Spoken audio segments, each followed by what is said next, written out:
Hello everyone and welcome back to another live stream here on the twitch.tv/the playing on The Empires, Bells of Doom, Lucaro, Hero Blender, thank you for bananas in chat.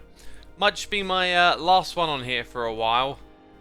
I kind of feel like I've done all I can do for now, and I'm sort of, I don't know, just gonna maybe needing a break from Minecraft or something. Need to do something a little different. So I thought that today, since I hadn't really prepared or planned to do anything different, that we would get on here and just try and be helpful with a few things in this area. One of them would be installing some more villagers. The issue that I have there is I don't really know how Impulse did that. I did try to watch one of his streams, but I didn't really catch the methodology. We need these. We need minecarts. We need all sorts of things. Lucaro says so. Inscription next. Yeah. I'll probably play some of that game. Maybe for more than just one stream as well. But I do need to look into it. Like I didn't really have time to set it up today, and I could still get on here and do a few things and be helpful. So I thought I'd stick with that. So I'm gonna guess, yeah, that's there. Right, I need some iron. That much is sure. And we've got eight beautiful ingots. Let's go up top. You may notice a few things around here, I don't know, that are different, like this. I've just been working on some stuff. Coffee Pad says, hey, just stopped by to wish everyone a wonderful day. What a nice thing to do. Thank you for stopping by. We're gonna probably need more than that, right? But we'll take that for now.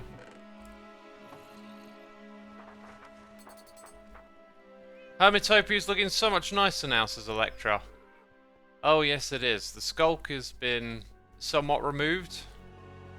This area's kind of been finalized. That looks a bit, you know. What can we do about that? Probably just put in a couple of barrels, right? So if we see little things here and there that need addressing, there's no reason we can't.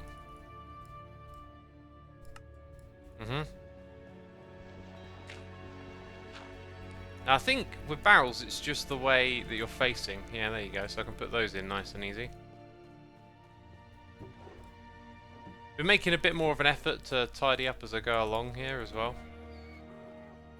Loving the ominous background music, says Boom Went the Sheep. It is some more Matt Ullman, the Torchlight 2 soundtrack. So I believe the villager is supposed to be placed on a double carpet. Well, that would actually make it a triple, right? Maybe the block below should be something of significance.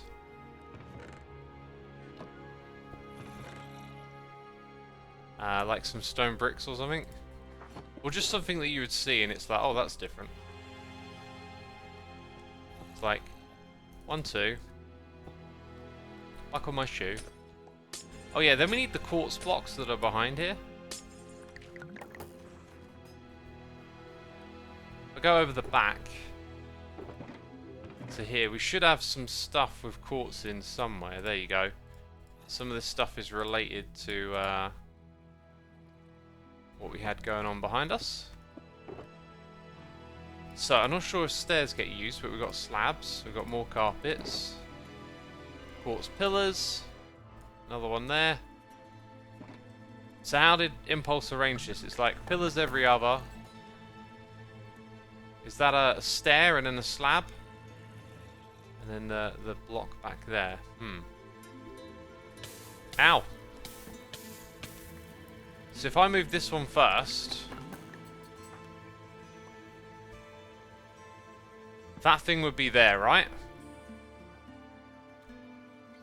And then we got these stairs and we got these slabs. That appears to be correct.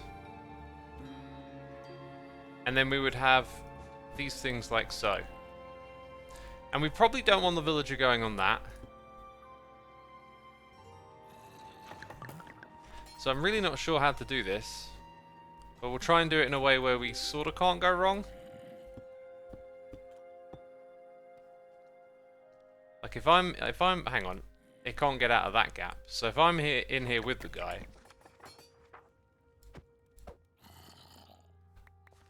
Whew. Oh! Is it trying to make me out? Yeah, that's right. Just come. Yeah. I know where you want to. Oh, go. I know where you want to go. God, we got lucky with it coming straight back, right?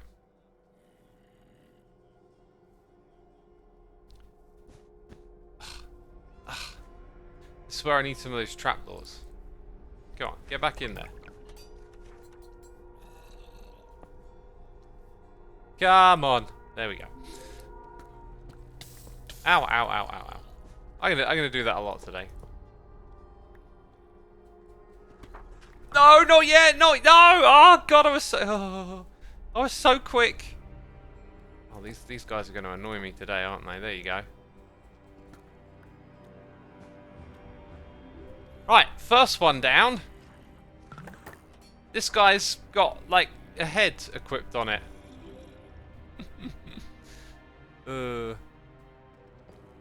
And then we put in some pillar blocks here.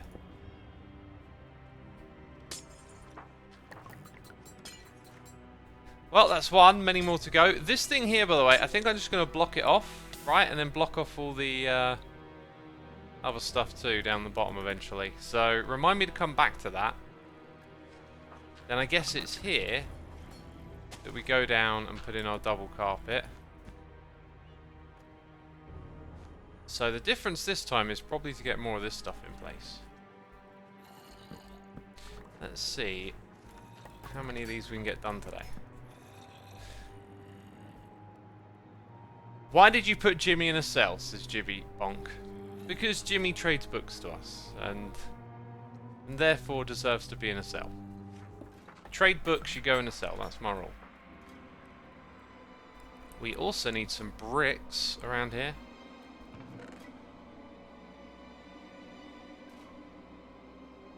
Better place for that might just be in here.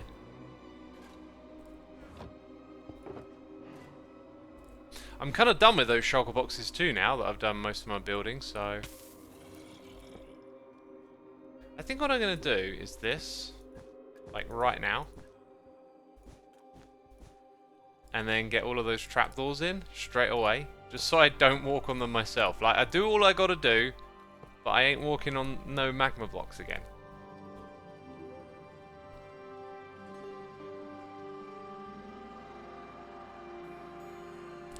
I really want to know what the hermits will do about Cub. Well, I can tell you that Cub has been dealt with, but that's all I can tell you right now. You'll have to watch, wait and see what happens.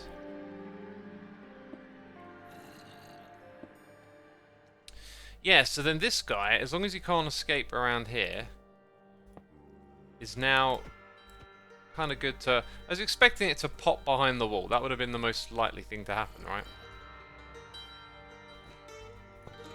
Yeah, gotcha, buddy, gotcha. Magma on all four sides of the villager. Oh, okay. That can be arranged. I need to find some magma blocks then. Magma blocks, magma blocks. Do exactly what magma blocks do. Hey, friendliest sheep. Thank you for the raid. Welcome the raiders to this live stream, not the one you were just watching. Let's do that, do this. And then I guess we're going to have to figure out some things down at this level.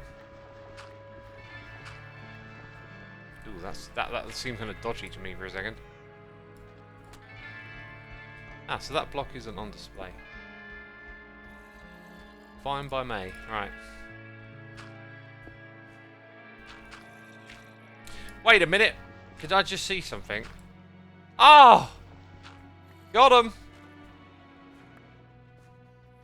Okay, that appeared to actually not be a catalyst, but just a regular block.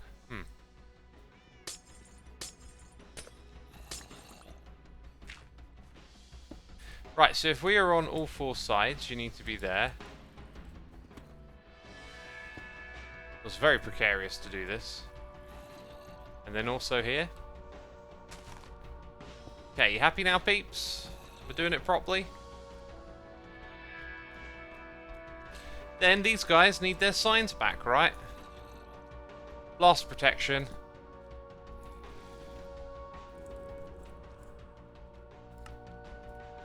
And fire protection.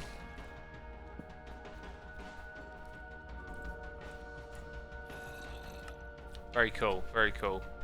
Right, we are 10 minutes into the stream. Perfect time to have a sip on my decaf coffee.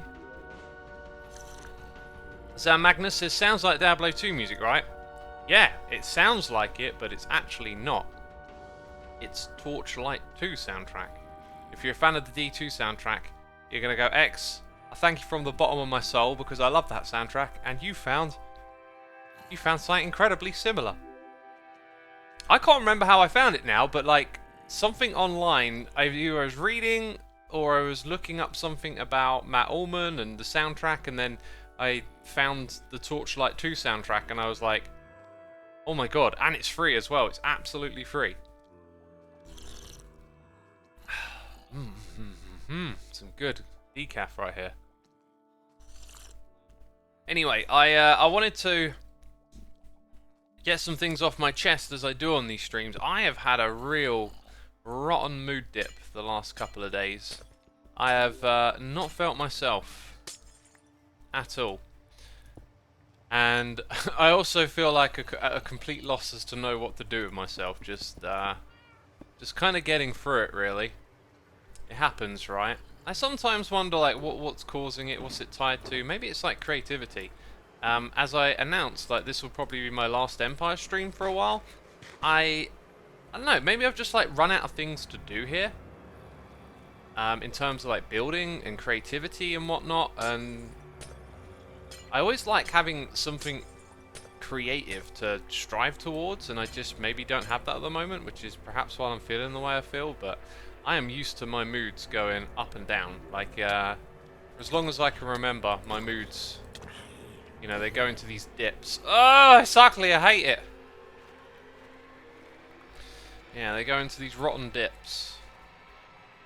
And although I feel like I'm starting to come out of it, it's just, I don't know, it's just been a tough couple of days. Motivation burn, maybe, says Zycoast. Well, motivation is just... motivation isn't a part of it. Like, motivation is in my view, a byproduct, right?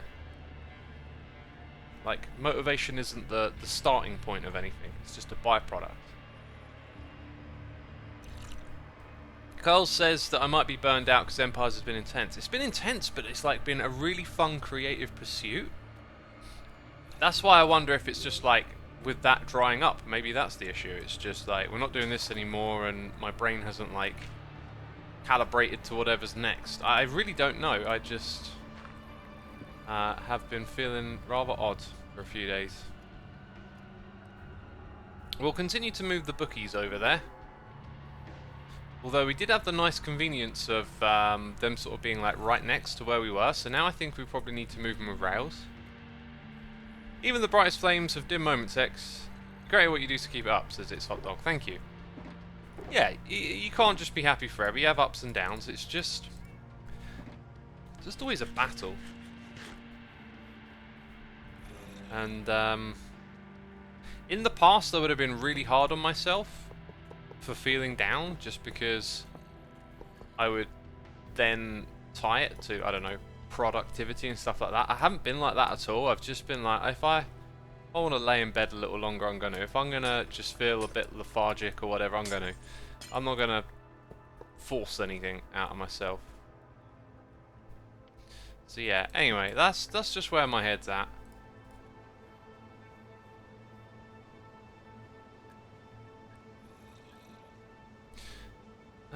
Let's see.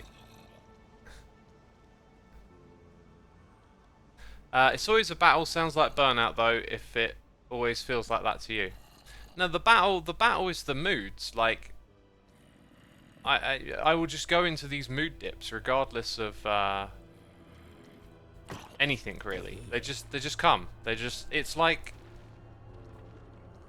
Oh, God, that was weird. It's like chemical imbalance, basically. Like, I don't know that it is chemical imbalance. That's just my suspicion. It just feels like irrelevant to whatever it is that's going on or that I want to do or whatever, you know, like, these moods will just happen. And sometimes they happen in the middle of, you know, I don't know, do a bunch of cool stuff. Why is it like one after the other just keeps walking in here?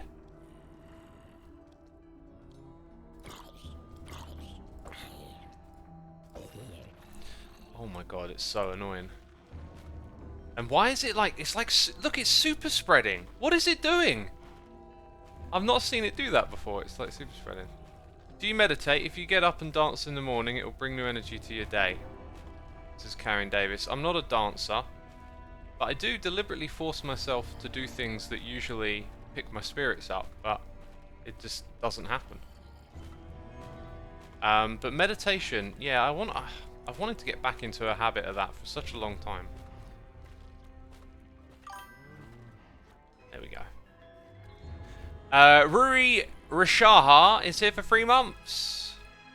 Good times with Scar pop-up jelly. Okay, thank you. Thank you for the subscription.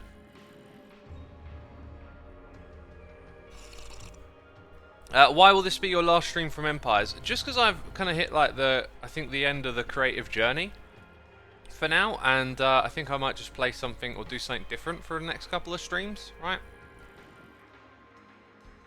Like it's just where my head is at right now.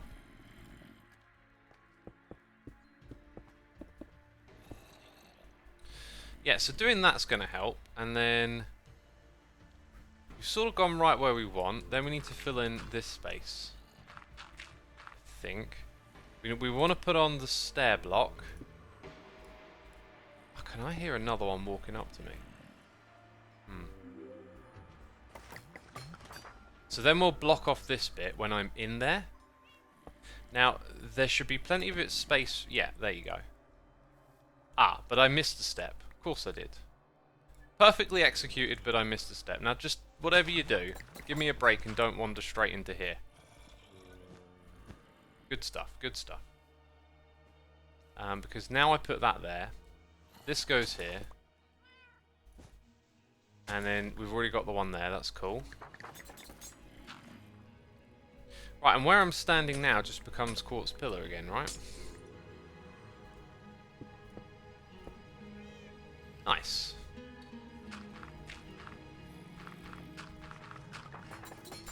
So that was a very clean and effective way of bringing the next one over, and we will repeat the process now, I think.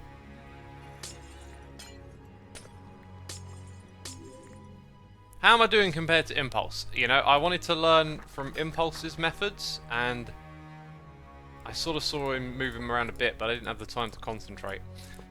I want to make good time.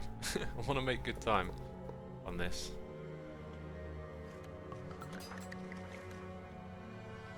I do love a good loud music session though. I don't dance, but I do rock out some music, says Snowy Lee. Yeah, I was playing guitar. I've been playing the guitar a bit lately because of it. Just enjoying that.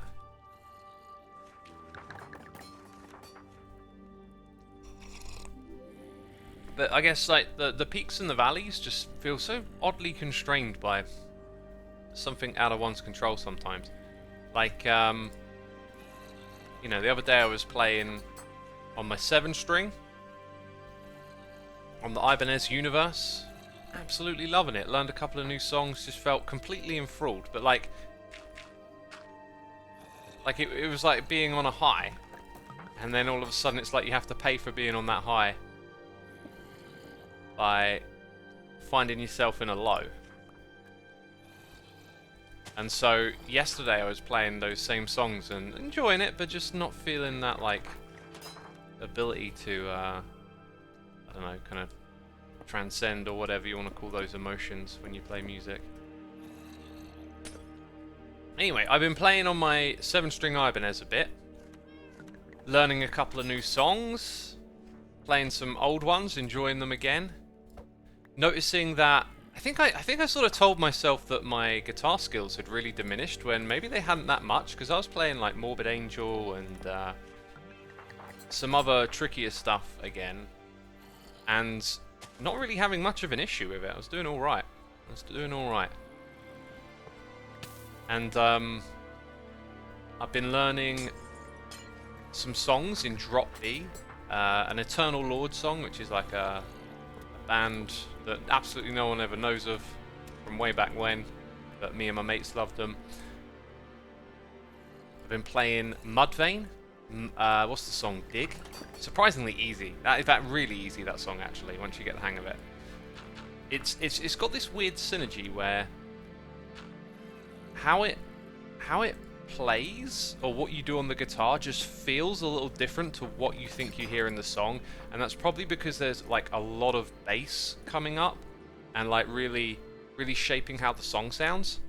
So there's a bit of like a little bit of a disconnect there somewhere, where it doesn't quite feel, it doesn't quite sound the same as you play it, but you know, that happens on some songs. And then I also started looking at some Slipknot songs. And the problem, I think, with playing Slipknot songs, because they're all the same tuning, right? It's drop B on a 7-string guitar, or you could have a 6-string guitar. And my 7-string that I have this tuning on has particularly thick strings, so they have a real nice sound for that kind of chunky low-end metal.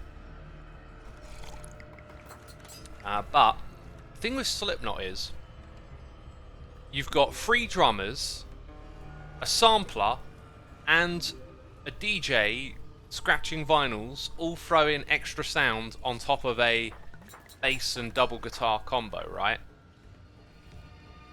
So when you're trying to discern what's taking place in the music and what you need to play on the guitar, it can be tricky to pick out the notes. And also, I think the way the guitars work together means that not every note is as you might think it is.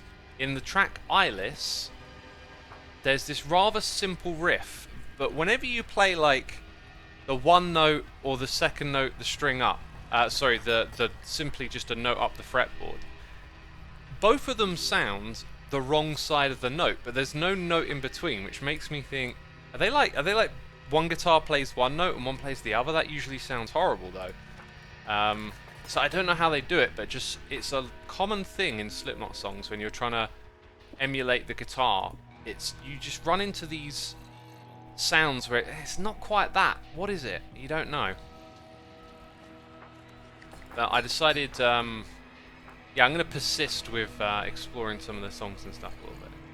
Slipknot played Drop B, probably on a 6-string actually, says Oscar. I think at the time they probably did it on 6. Maybe now live they might play them on 7s, just because 7s have become more prevalent.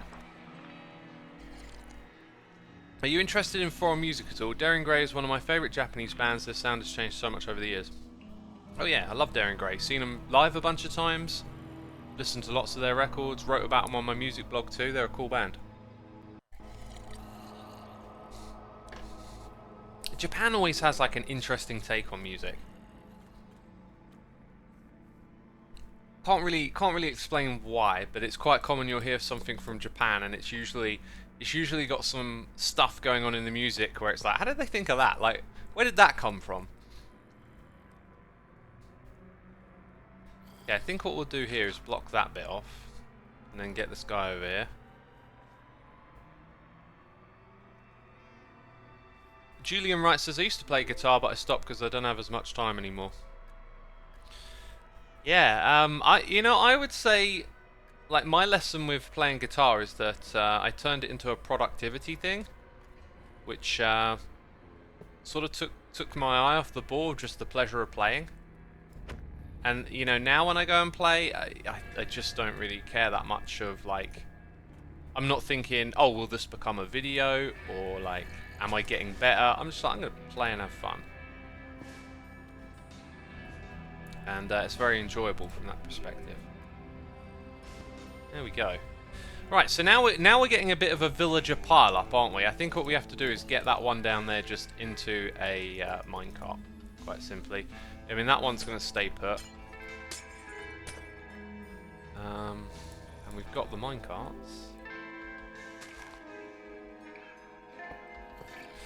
My worry is that this guy's going to, like, slide it's gonna... Yeah, I think I'm gonna have to just let you run wild a little bit to do this proper.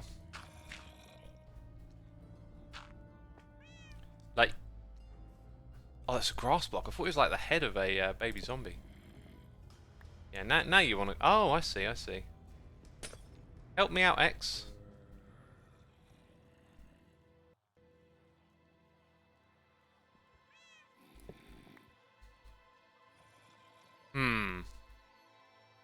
Japanese music is influenced by a lot of things differently without the progression and backstory of Western musical influence that followed. Ah, kind of makes sense. Different cultures, different ideas.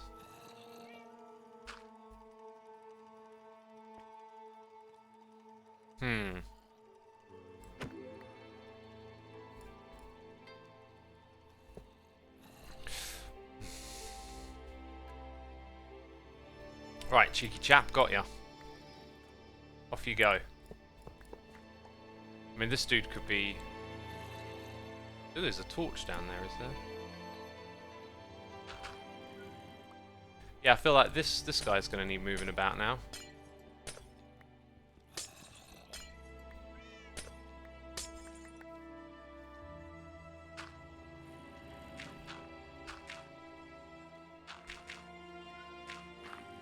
There we go. Right, so this is where one of them goes.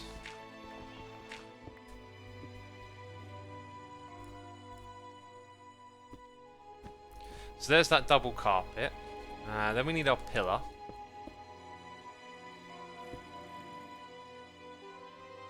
Oh, a little bit of food talk. The other day I said I'd order a pesto pizza, which I did.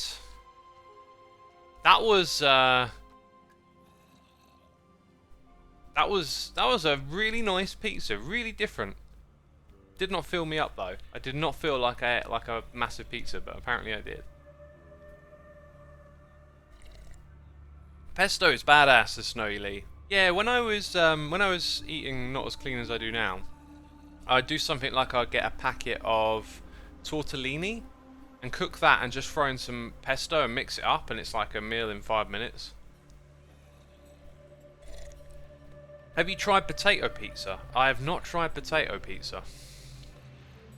I was looking through the Deliveroo app in my area, and they've got Beast Burger here now, and then there was a load of other restaurants I hadn't seen in a while that had calories, like counted calories, so I thought I might give some of them a try.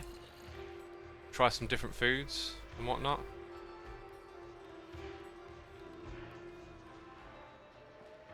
Hey Xisuma, my Indian mother asked if you like curry. She is cooking some. Also, she wants to ask what spices are available there. One of her friends is going there, is old and hates trying out new food. Would love to see if she can make Indian food in the UK. I love Indian food, and you can get a lot of spices, a lot of different spices. Like, I know garam masala is one used in, you know, you can get your tikka spice, all those different ones from Indian food. The only thing is because you're getting like commercial level food as opposed to maybe in India you're used to like local food. I don't know how these compare, right? Like they could be pretty decent, or they could be like rotten rip-offs. I just don't know. If we got one without a profession, I feel like we should just put it aside for now. Because I was about to put this one in here, and then I'm like, what tool station do I need to give you? Well, I don't know.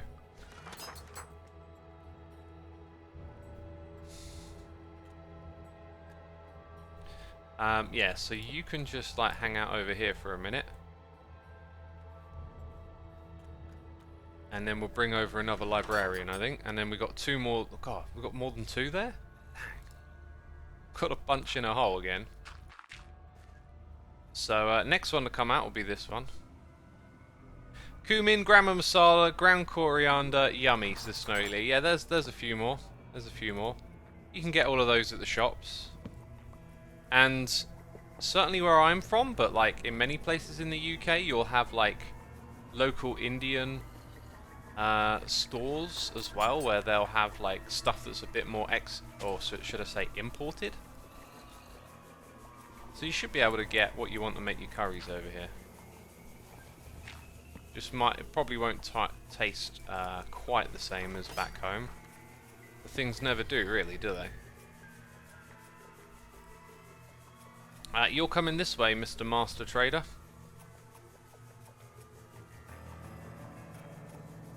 Oh, in Portugal we have that stuff too, says Jesus. Yeah, I imagine they've become probably quite common around the world now. Right, this one's certainly picked up a thing or two. So we've been doing it... No. We've been doing it this way. I get in here. Do that. Yeah, there you go. You know exactly where to go. Right, you going to be a pain or are you just going to hang out there? Nice one.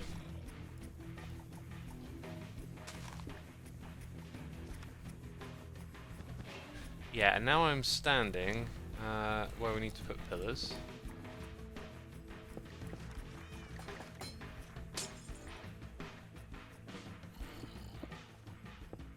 Once again, we're kind of working in very tight working conditions, but it's actually working. And we still have quite a few of these villages to go. I really need to move more of them further away, don't I? Maybe bring this one up next. Let's organise these villagers, move them around a little bit. That being said, I don't want to forget that you're a librarian. And I don't want to forget that these are armourers. So, if I move you out of here, I need to put you somewhere next to your workstation. So we'll move these two first.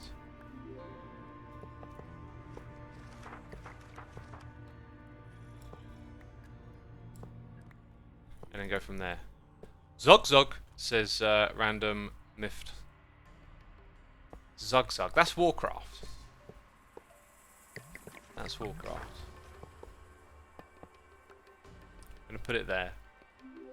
What I actually probably need is just, you know, somewhere back there. Another thought was maybe putting some of this in somewhere around here, because you kind of want these ones, like you want them grouped closer together, so when you come grab your experience bottles, you're not walking all the way down the end to get the next bunch. But we just kind of done this way. It's a depth strider.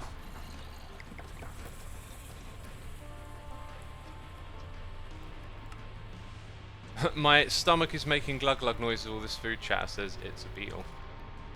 It's like that sometimes, isn't it? I was incredibly hungry yesterday, all day, and then today just feel fine.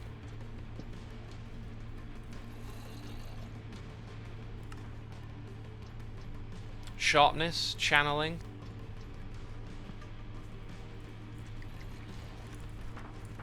Got both of those, I guess.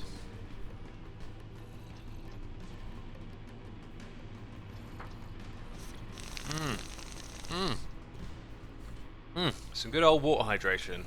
That's what's needed.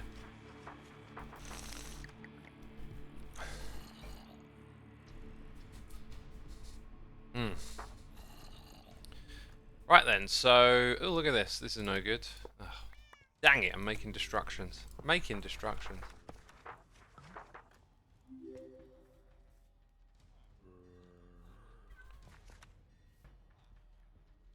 Right, off you go, down to your new home. Look at him zipping around.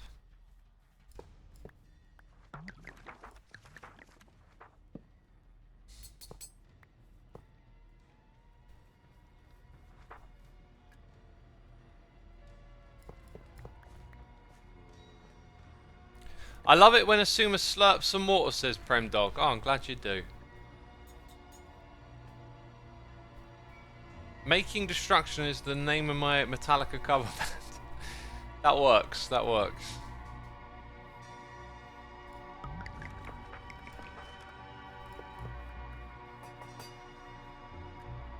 Right, let's get rid of the glass next. Have you heard of Mago Dios? I have not heard of Mago Dios. Have you brought anything on Black Friday? I have not brought anything on Black Friday. I listened to a video with a young chap who talked about not buying stuff. And yikes, there's a lot of them there. The only thing that they have brought themselves was like food and, you know, the absolute bare essentials. And basically conducted a little experiment on themselves where they just decided, I'm not going to buy stuff because stuff's always being, you know, thrust in your face, this thing, that thing, and how much of it do you actually need? It was a really interesting little talk. And one of the conclusive things about it was that when you don't like buy stuff constantly, you obviously save up money, but like what do you then spend that on? Well, services, right? Goods and services. If you spend your money on services, we're talking about experiences, things that are not permanent, I guess. But I was talking about how they like doing that supports your local economy.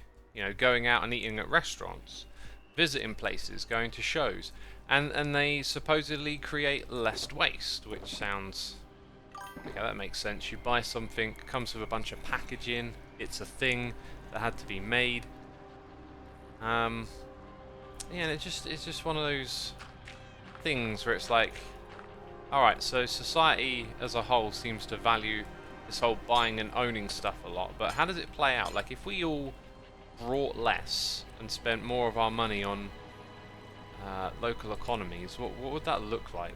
Like, would that be better for the environment? Would that be better for the local, well, the local economy? You know, people's jobs. I don't know how it plays out in the bigger picture. But on a personal level, there's that famous quote, you know, the things you own you. And there's obviously some truth in that, right? That you get attached to things. And a lot of young people these days supposedly value experiences a lot, right? And that's the alternative to owning stuff, is spending your money on experiences. Less transportation of goods would do great for the environment, says Samoth Ganir. Yeah. The counter argument is always just like, but then that's bad for the economy, right? It's really weird how all these things sort of intersect, because like when it comes to environmental issues and movements like, you know, no oil, running around throwing paint at art and stuff, like, I always sympathize with people. Maybe sympathize is a bit of a strong word, but I sort of register that when people are motivated to take these sorts of extreme actions through the lens of a history that's yet to unravel, they could well and truly be right. If we end up in climate apocalypse, which I personally don't think we are going to, you know, you might look back and go, we needed more people doing that, right? But then if it turns out they're completely wrong, it looks like maybe it's a waste of time. It's hard to tell in this current position. But if we did shift into a less materialistic kind of society, and we stop driving our economy through things that can be damaging to the environment and whatnot, what does that actually look like? Because that will incur things like recession, loss of jobs, unemployment. Can we actually restructure things in a way where that stuff works? I'd love for it to be true. I just don't know if it is or not. Like, if more people spent their money on local services rather than goods, that would mean less stuff getting shipped around. Would this work out? Would this hang in the balance and keep people employed? I don't have the answers, but certainly something I'm interested in learning about.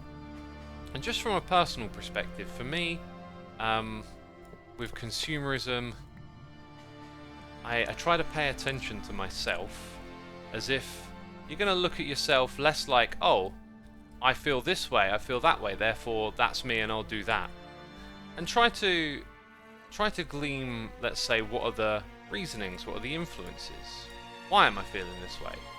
And when it comes to buying stuff, I can very much notice how there is this warm, fuzzy feeling from browsing Amazon and looking at bargains and, oh, I could get this thing, oh, I could get that thing.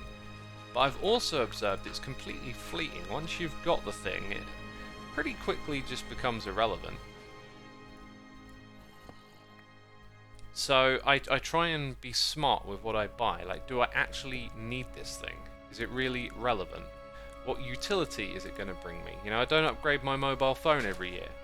I'll make them last 4 or 5 years. And when I get the new one, it sort of does what the old stuff does, just a little bit faster. And that's kind of it. And the money, you know, that I've saved from not having a phone like every year means I can go on holidays. And those are amazing experiences.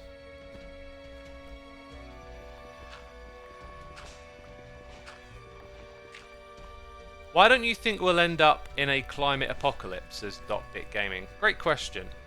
I think that environmental activism has been creating a very doom and gloom perspective for the future, especially for young generations, for young people growing up today, paying attention to this climate crisis, as it's now called. Remember, it used to be called global warming, or before that, the greenhouse effect. The language around it keeps upticking in severity, which I think may be fair given what feels like a lot of inaction towards that. Like, what I think will happen, or like what these changes in the environment that we're going to see over the next 100 years means, is that things get tougher and harder, but humans are very resilient and adaptable. And so I kind of think that although the world will look different and we may lose things, you know, animals and habitats and wildlife, like, I don't think we're as brittle as you might think. Like, our lives will not be so terribly affected to some extent. Maybe depending on where you live, that's like less or more. I don't know. I just get this feeling the more I've learned about how the world works, because I try and approach things from a perspective of ignorance. Like, okay, so I noticed that I have like some strong opinion on something, and it's like, okay, where does that come from? Often, strong opinions seem to start with emotions, and as you explore what's informed and you try and learn a bit more, I tend to notice, oh, turns out I don't really know a lot about this thing that I am very passionate about. Like, I was raised very anti-capitalist, and it wasn't until I turned my attention to understanding the arguments that are pro-capitalism, or can talk about its strengths, that I realized, oh, I don't really have an understanding of how markets work and the world works. I've just sort of had this emotional perspective on, this is the boogeyman, this is the reason everything doesn't work and we need to get rid of it, right? Like, so in listening more to people who aren't out there saying, you know, climate change is awful, everything's gonna burn, or, you know, it's gonna be horrible, the future's gonna be a hellscape or whatever, like, the more I can understand about the situation we're in, I get less of a sense of like doom, more of a sense of we've set ourselves on a path that we can't really get off of, but we can steer where that path is going. Sometimes you hear these like idealistic ideas of, oh, if only we could all just go back to, you know, living off the land, living in small little communities again. Well, unfortunately, doing that would probably be the death knell of the planet. Because industrialization and all of these things that we've done are innovations that have allowed us to thrive as a larger population. So going back to the roots of, you know, small communities and whatnot, you know, they're incredibly inefficient compared to where we're at now. Right? Come on, buddy. Make my life easy.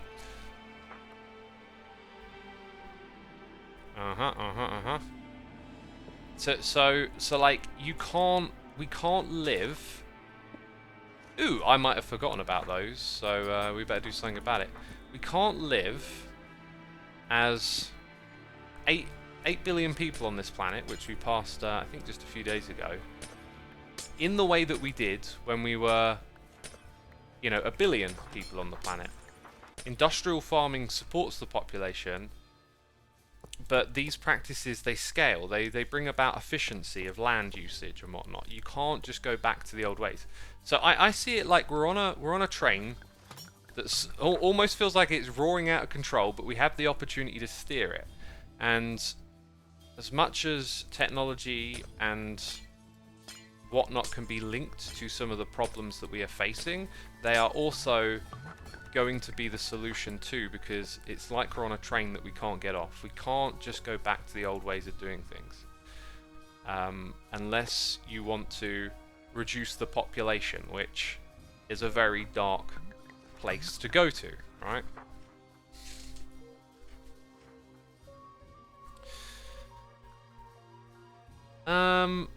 Bam Bam says the facts surrounding climate change are garbage. A volcano in South America puts out more noxious gases in a week than all the cars in the USA do in a year.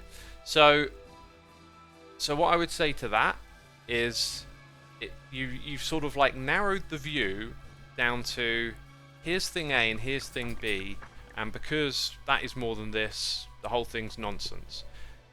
Like, the act of just measuring climate and our impacts on it, the changes, etc., it's an incredibly difficult topic to properly ascertain and understand. And for us, air quotes, average folk or whatever, it's just such a difficult thing to get your head around. And points like that, they sound very appealing because they give you a resolution. It's like, oh, now the problem's just simple and it's a load of nonsense and I can get on with my day. It's much harder to engage with the topic at like a scientific level, right? So points like that, I've listened to lots of discussions with people arguing different sides, and it always just in my mind comes down to like, this stuff's really, really difficult. It's never going to be as simple as making a point like that.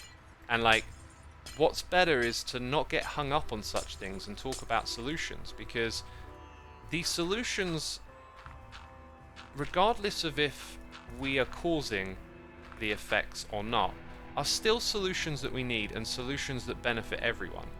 So if we can get away from arguing about the amounts of noxious gas coming from a volcano, like if we can get away from that and just sort of agree that, hey, like, we need to do things that are better for our planet, more sustainable, and emit less carbon and whatnot. If we can do smart and sensible things in that direction, then Mr.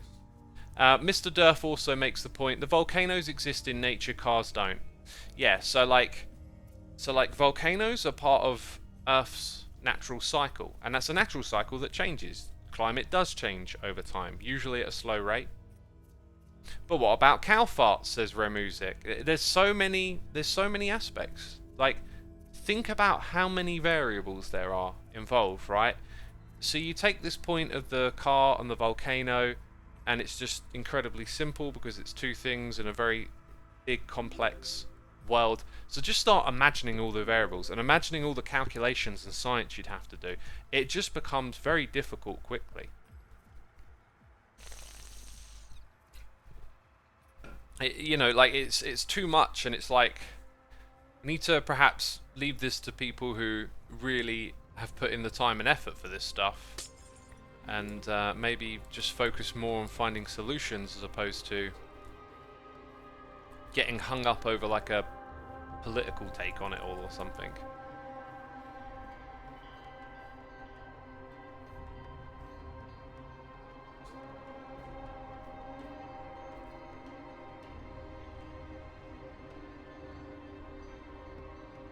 Peaches says, I just googled it, apparently we produce 60 more times a year than volcanoes do, but regardless whether a climate is changed is caused by us, it definitely affects us, so we should try and prevent it. Yeah, but the problem there is, like, to just Google something is again, like, talking about the oversimplification. You will probably, like, if you also Googled for volcanoes emit more, I don't know, carbon than cars, you'll probably find some website with the answer you're looking for. Googling something isn't, you know, Google isn't truth, right? Like, it's just a search engine. So if you search for something and it exists in the world, you'll find it. You could search for, you know, Xisuma. Xisuma produces more carbon dioxide than cars combined, and some wacko out there has got a website dedicated to how I'm the sole causer of all carbon on the planet, right? Like, Googling is to find the answer that you're looking for. When you give Google a suggestion, you'll probably find it'll give you that answer.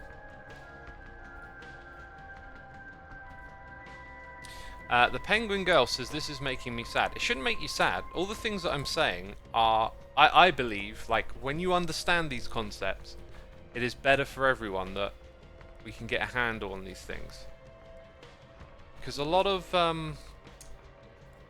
the world is falling, like, can fall victim to bad ideas. So we need to propagate better ideas. And I think some of the better ideas are understanding the shortcomings of just us regular folk who haven't dedicated a career to this stuff, understanding the sort of traps of reasoning we might fall into, or where these things are more difficult where they once seemed simple.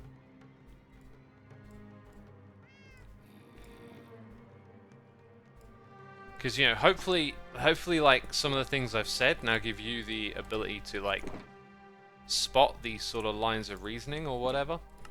You know, the next time someone tells you, oh, you know, global warming isn't a problem because of volcanoes emit more noxious gas than cars, you'll know, oh, it can't really be just that simple, can it?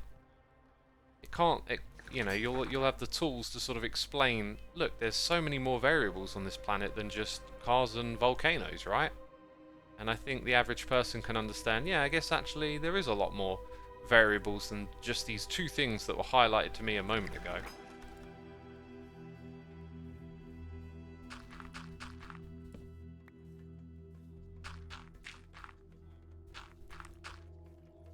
Besides mitigation, we'd also need to preventively solve the refugee question. We're messing up with refugee policies. There'll soon be 1 billion refugee climates. There need to be solid systems in place to deal with that. You see, Carls, that sounds like it's coming from the alarmism perspective. Not to dismiss it outright, but just that something I was listening to recently was talking about this and saying, like, climate alarmism is a problem because of how it frames certain issues. And again, when an issue is presented in a certain way, we can often sort of see that as the whole picture. Like, a counter argument is, people don't want to be refugees, right? Like, no one wants to be in that situation. People, when you're from a place, most people on the planet tend to just stay rooted to where they are. Like, it's where your family is, it's where your friends, the place you grew up, the people that you know, the things that you can expect. It will take really bad conditions for people to have to migrate. So if it is like alarmism, sorry, if the alarmism turns out to be right, yes, it's going to be this bad. Okay, then we might be dealing with that many people. But you know, people are resilient. They'll want to stay, you know, with people they love and know, and a part of the cultures and whatnot. And yeah, people will be probably more resilient than you think. Pearl says people will need to leave their country if it gets flooded or becomes uninhabitable. Yeah, again, this is so difficult to discuss because it all sort of, like, we're going into the unknown. Like, we have predictions, we have theories on how bad this stuff is going to be and whatnot. And, like, where do you fall on that? Because what I was listening to is, again, suggesting that people are resilient. They'll come up with solutions. Like, there's already, like, tons of money being poured into like, infrastructure for increasing levees and being able to deal with rising sea levels. And the rate at which this is happening doesn't mean all of a sudden we will have this many people trying to move. I don't know. We're going into the. Nemow says, X, I hate to disagree with you, but I feel like you've convinced yourself that it's actually not that bad, and you're now dismissing any points that say no, it can actually get really bad. Example, just this year we've already seen floods so bad they covered a third of a big country, Pakistan. It's just going to get much, much worse. Yeah, now what I tend to do is I tend to try and argue from both perspectives. I don't know which way it's going to go. I'm just surrounded by a lot of alarmism. A lot of alarmism influences how I look at these things, and then I just try and, you know, think different to that. And occasionally you find some good thought on how things are different. And exactly what you just said, again, was the sort of thing that was brought up in this podcast that I was listening to, where they're saying that we talk about how weather systems are getting worse, but there's this inverse effect of actually people are making bad decisions and settling in areas, because remember, the population has gone up. So the idea is that let's say we'll just take it for granted that the weather events like floods, storms, hurricanes, tornadoes, whatever it is, let's just take it for granted that they are happening either equally or they're getting slightly worse over time. This intersects with people being in more places, right? So as population goes up, more people are in the path of these things. So you have a sort of disproportionate representation because there's more people everywhere, right, to be affected by such events.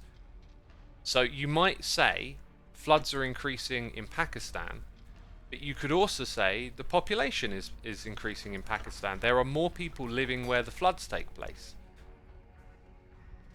People in America, you know, in Florida, settle in and build houses in areas where they'll get hit by hurricanes every other year, and then they just rebuild there, right? Curls Doom says, if a third of a country gets flooded, I'm not sure that argument holds. Well, think about it. Like, how often does a flood that big happen? Because 100 years ago, how many people were living there, and how much land did they take up? I don't have like the specifics to this example. This is just the type of thought that I was exposed to that made me think, oh, again, like every bit of information you get about this stuff, there's always like a counter example. There's always like another way of looking at it, and I think that one really caught my eye. And Curls also says, more often in recent times, a lot of people died in Germany last year in huge floods. I don't know the specifics of that. I do know, again, an example for that they brought up was actually the opposite. They were saying that if you look at weather events generally, like the general trend is that as we get smarter, less and less people are actually being hurt in these events. So like there's more people and there's less people being affected in the worst way, death, by it because of technology, communication. Like 100 years ago, you wouldn't have alarms to get out of the way of an incoming weather storm. You wouldn't have like the communication system of like mobile phones and alerts in place, and then you wouldn't have as much infrastructure for shelters to go to. All of this stuff that I'm saying, I haven't done I haven't ground down on the numbers myself. I took it on the word of the people that I'm listening to, that they've done some proper research here. Maybe you can argue they haven't, but these perspectives I thought were really interesting ways at looking at things. Like, we have a propensity to be drawn towards negativity. So in the news we see negative headlines, there's been a flood, a certain amount of people have died, but what we don't do as humans is we don't have a statistical perspective on that, where it's like, okay, so X amount out of what size of population, and then if you were to compare that to, let's say, 50 years ago, 100 years ago, when an equivalent event had happened, the argument that we've actually gotten better at dealing with these situations is, I think, quite compelling. Because we do have the technology to now quickly communicate. We have advanced weather studying systems that can see incoming weather events and warn people about them through their mobile phones and save lives that way. There's more shelters for people to go to. There's more infrastructure to survive. So it's all these like all these weird data points, basically, that are like difficult for us to grapple with, that continuously seem to be... Okay, I need another minecart.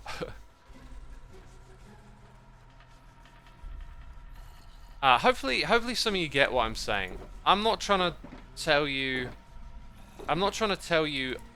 I've got the answer to like what the situation is. It's just I like to grapple with hearing different sides of an argument, and so therefore when something challenges my notions a bit, catches my eye, I listen, or my ear, let's say, and then I might find something interesting. And what I thought was interesting recently with this talk about climate alarmism is how, yeah, okay, so like we hear there's a weather event, people have died, and then it's very easy for that to become a part of the climate narrative.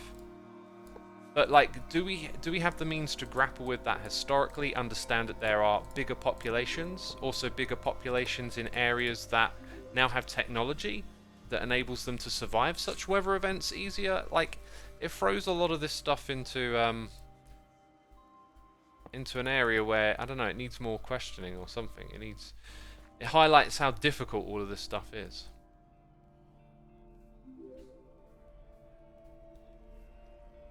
My own personal experience, something I'm now quite comfortable with saying, I think, is it feels like in veganism there is an agenda that's not to paint any person who chooses to eat a particular diet as being a part of this agenda or not. But I watched we're talking, what, 2012? Somewhere around there, I was watching these documentaries about, like, what are we eating and industrial farming. And let's say a lot of this stuff is pretty darn valid, especially industrial farming. Yeah, it seems like it is definitely a slice of madness how we're treating animals and what we're doing to them on like a large scale. But then, as I became more curious in the health side of things, it got me thinking about, is what I'm eating healthy? I found out that a lot of this stuff was not right when it came to health, like painting eating meat as being like terrible for you, and same for dairy and cheese and milk, like, and it really got it wrong on that front. And that's when I sort of saw that, like, if you're in that camp and that's your thing, that, you know, you want to spread the word that we should eat this way and do this thing, you'll pick up like any information that supports your argument. It's a very human thing to do, just to pick up the information that supports how you currently feel. And so they picked up a lot of like misinformation about diet because it could support their narrative. And that kind of opened my eyes to that kind of thing. And when I say agenda, like, I'm not talking about like a cabal type agenda, you know, terrible negative plans. Just maybe just something that emerges naturally from our desire to, you know, to be one way or another. Like, it's like confirmation bias, right? Once you get it in your idea that this is the way, this diet that I obtain to is right, and I want to tell the world about it and get everyone to do the same thing, then it gets harder to look at evidence from a perspective of, is this wrong or right, and easier to just be like, oh, this supports what I think.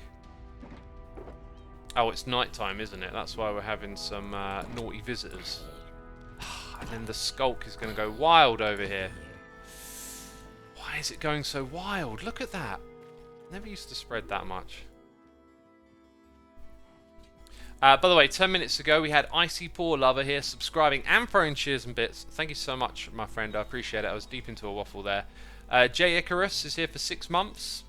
3-hour road trip. Happy you're streaming, so I have something to listen to. Awesome, my dude. Blind Disney here for 6 months. Half a year. Also, why is it your last stream for a while? Just kind of like running out of inspiration, really. I'm going to do something different now, I think. Miss Aliavos, thank you ever so much for 2 months. Sorry to be so behind on all of that. Veganism really takes the perspective of how being vegan takes resources and money. It's not just a simple black and white issue. Yeah, there's probably that aspect to it as well. There's always many different aspects to things, right? Like, I don't really have a problem if someone wants to eat a particular way or not, and I also heavily sympathise with the treatment of animals. But, you know, that doesn't make it right to say that eating meat is unhealthy or something like that. It just doesn't add up. And so I'm concerned that what we see with the current climate situation is that a fear of it being catastrophic might cause us to look at it incorrectly and miss some of the better takes on it, or the ability to act better on it. I don't know quite how it manifests.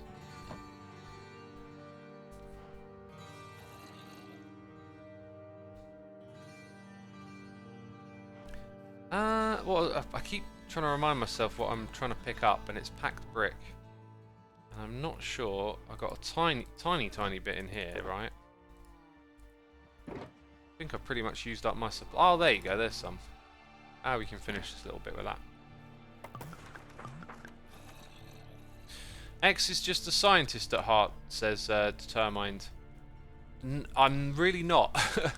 I am not so great in keeping scientific principles like up front and center. Like, a big one is using data, whereas what I've been saying is more about the perception of data, let's say. I don't know.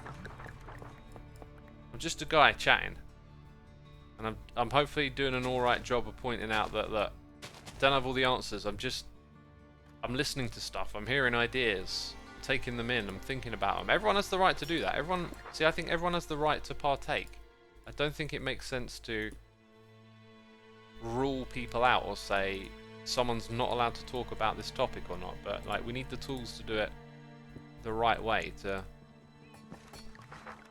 engage with everything sort of diligently and honestly. Let's go for this one over here next, I think. These other villagers, I think they're just going to get left out the back here, sort of out of sight for now. I don't know what to do with them.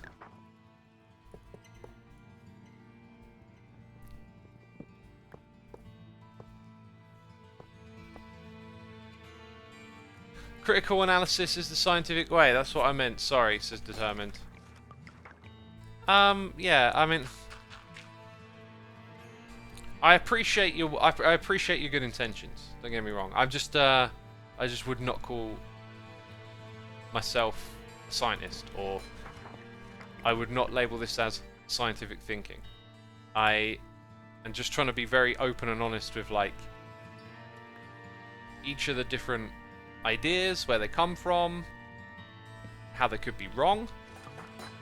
Hopefully I've been, the whole time I've been talking about this, hopefully I've been making it clear. These ideas are great if they're right? But then that doesn't make them right. And yeah, you need a lot of... I don't know, I'm not one of the people in the field doing the actual work on this stuff, but if I were, you'd have to do that properly. And what I do is I listen to podcasts with people who have supposedly done this work, and it's like a big curiosity to me, and then I come here and I share that, right? Like, it's not much more than that.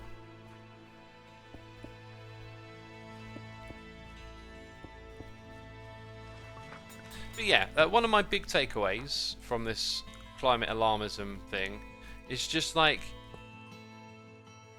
we may be doing the wrong things and missing, as they kept saying, the low-hanging fruit because of how we shape our perspective on, like, reducing carbon being the, like, absolute top priority or whatever. And that there may be other things. And in this podcast, listening to it, all these super interesting little points came up as well. Stuff I hadn't really thought about before. Like, they were talking about how Tesla's electric cars, right? Okay, the idea being electrifying cars is a way to transition to clean energy easier, right? Cars are a big pollutant, and there's all these points you can listen to about, oh, but what about all the materials it takes to make a Tesla, and their pollutants, and there's all of that. The point that I heard that I thought was really interesting is because Teslas are expensive, they appeal to a demographic that may not use their cars as much as you would perhaps like them to. So they sort of claimed that a lot of Tesla owners were sort of rich homeowners with multiple cars who would have a petrol car that they used more than the Tesla car. I mean, I can't speak to tell you that's truth. It's an interesting point. It sounds rather logical. And it got me thinking, like, oh, that's interesting. Yeah. Okay, so like, it's quite easy to understand this idea that, all right, your Teslas are expensive. They end up in the hands of expensive people who have multiple vehicles, and maybe they don't drive their Teslas as much as you'd think. So, whose hands would you want to get them into? Well, buses would be a pretty darn good one, right? Like, buses constantly in use as they're a public service. That could be a great thing to electrify. But, you know, ultimately, like, if society was structured better to tackle this problem, you would give Teslas to the people who drive their cars non-stop and go, stop guzzling that gas, let's get you on an electric vehicle. I, for example, you know, was at one point in time thinking about getting a second-hand Tesla. Oh, I want to electrify. This would be so cool, you know, it's green or whatever. But I didn't do that. I thought it through a lot, and I'm like, A, I don't use my car a lot at all. I do not consume a lot of petrol. I already have the car. I also use my bike to go to the shop more than I do the car. So, is this really for me? Should I have a Tesla? And I couldn't help but conclude no. However, maybe at a different point in time in the future, my circumstances change, I have to travel a lot, drive everywhere, maybe then I'd get one, right? But you see my point, it's like solutions need to be implemented effectively. And electric cars seem to be a part of the solution, but also how we choose to implement them is a part of that too. So getting Teslas in the hands of people who are going to leave them parked in their garage 90% of the year, not as great as getting them in the hands of people who drive constantly, like bus drivers or, I don't know, there were some other good examples. It's really fascinating just to, again, how we grapple with numbers and statistics and all this kind of stuff. Sometimes it just seems simple. Yeah, let's get electric cars out there, isn't it great? And then it's like, oh, well, actually, we need to get them in the hands of people that drive them regularly. Rich people need electric planes, says Gnu Patul. I saw something about electric planes recently, and they highlighted that like the large bulk of pollutants, or what was pollutants? Emissions is the word. Emissions in travel through planes tends to be from short-term flights, so you get like an efficiency of scale where, like, if we're going to say we need to curb the use of aeroplanes, we've got to understand a lot of our world relies on the interconnectivity and the use of these things. We need to electrify or find better ways of doing things for sure, but you can also look at the situation and go, where is the most of it coming from? And it turns out most of it comes from short distances, probably because maybe I'm going to guess a lot of fuel is consumed in the takeoff of an aeroplane. So once you're up there, if you're up there for a long time, the use of the fuel becomes more efficient, so therefore small trips generate a disproportionate amount of emissions. So reducing smaller trips, well, the thing about small trips is that surely they would make a train journey or a car journey or like alternative transport a little bit more viable. But also, electric planes themselves,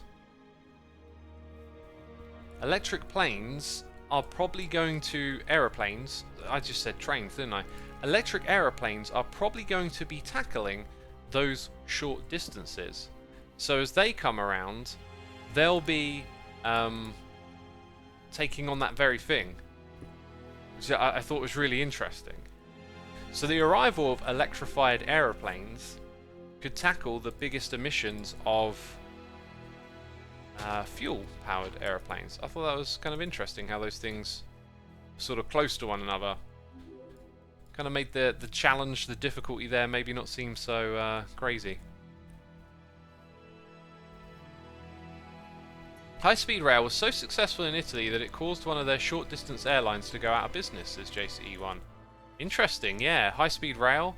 So, like, there's a high-speed rail project here in the UK that gets, like, a lot of, I don't know, flack or criticism or whatnot, especially from, like, an environmental perspective. And again, it's sort of like there's this balance of, like, well, this can, in the long term, reduce some types of emissions elsewhere. Everything's so oddly interconnected and requires multiple perspectives. Like, what about the economy too? Like, developing infrastructure increases living standards for people by creating jobs and whatnot. And I just worry that, like, when you end up talking about these things in one camp, like, it's going to be devastation, we need to, you know, get rid of all emissions, net zero, all this kind of stuff. Like, are we not missing the more practical solutions along the way? Like, the simpler things that we can do that aren't all the way in one end or all the way in the other, but have a more practical, effective change in the world. That's what I worry about. Are we missing out on those things? Are we making a mistake here? Right, Mr. Bunnyman, you're going to have to get moved somewhere else. How long have we been streaming for? An hour and 15 minutes. Cool, cool. Just checking.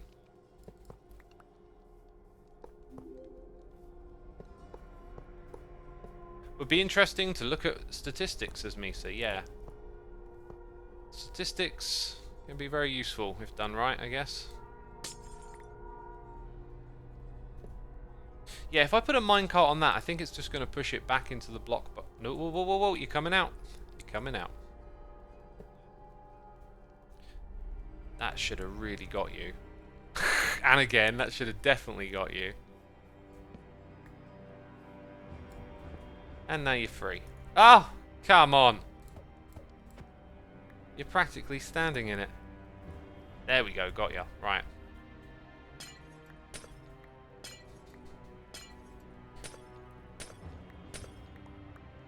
Xisuma, do you know Solidarity? I believe Solidarity plays on this server, right?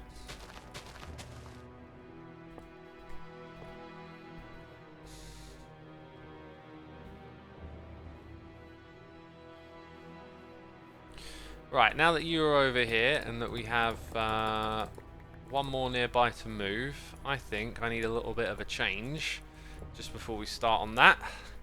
I'm actually going to log out for this one just because I think it's night time. We've got villagers here, so let's go to the old be right back screen.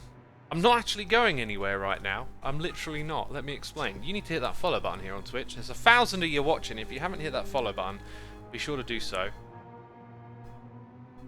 I am just adjusting my desk to standing for the next part of the stream because I want to be healthy. I want to change my posture. Don't sit down for too long. It's not good for the body. And it always takes me a minute to set this stuff up. Ugh. Here we go. Move these things around. Right.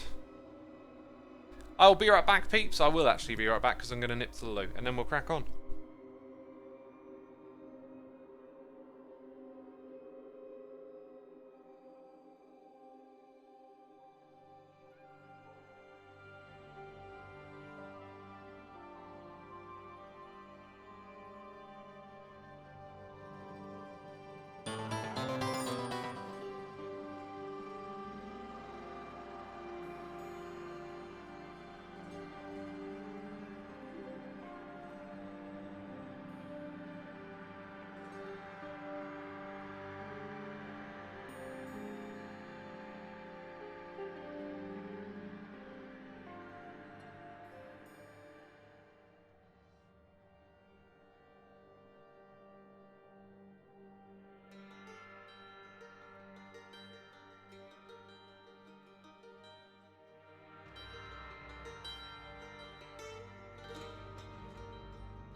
Snowy Lee in chat says, I really wish I could get an office chair that I can sit cross-legged on, but they're expensive and work won't pay for it. Is that a good idea? I would ask. I don't know. I don't know what information there is about sitting cross-legged. I do know, on occasion, I have that like urge to sit cross-legged, and if I do it on the wrong type of chair, it can really be bad. Like, you can't do it on a Herman Miller. We tend to sit cross-legged on the floor. But then how does that extend to sitting cross-legged in front of a desk? Like, when you're in a static position, you really want to sort of pay attention to and think about, like, where your arms and stuff are resting, or, like, what sort of position you're in. Because sometimes you just naturally, like, kind of, like, jerk and move into weird positions. And then if you stay in that for too long, you're sort of, like, putting little stresses on your body. Now, not really a big deal, but when it comes to repetitive activities like being at a computer, it adds up. So if you sitting cross-legged means that you're, like, I don't know, leaning forward to get to the mouse and keyboard or something, like that could add up to some potential sort of unnatural positions, strains, etc. Who knows?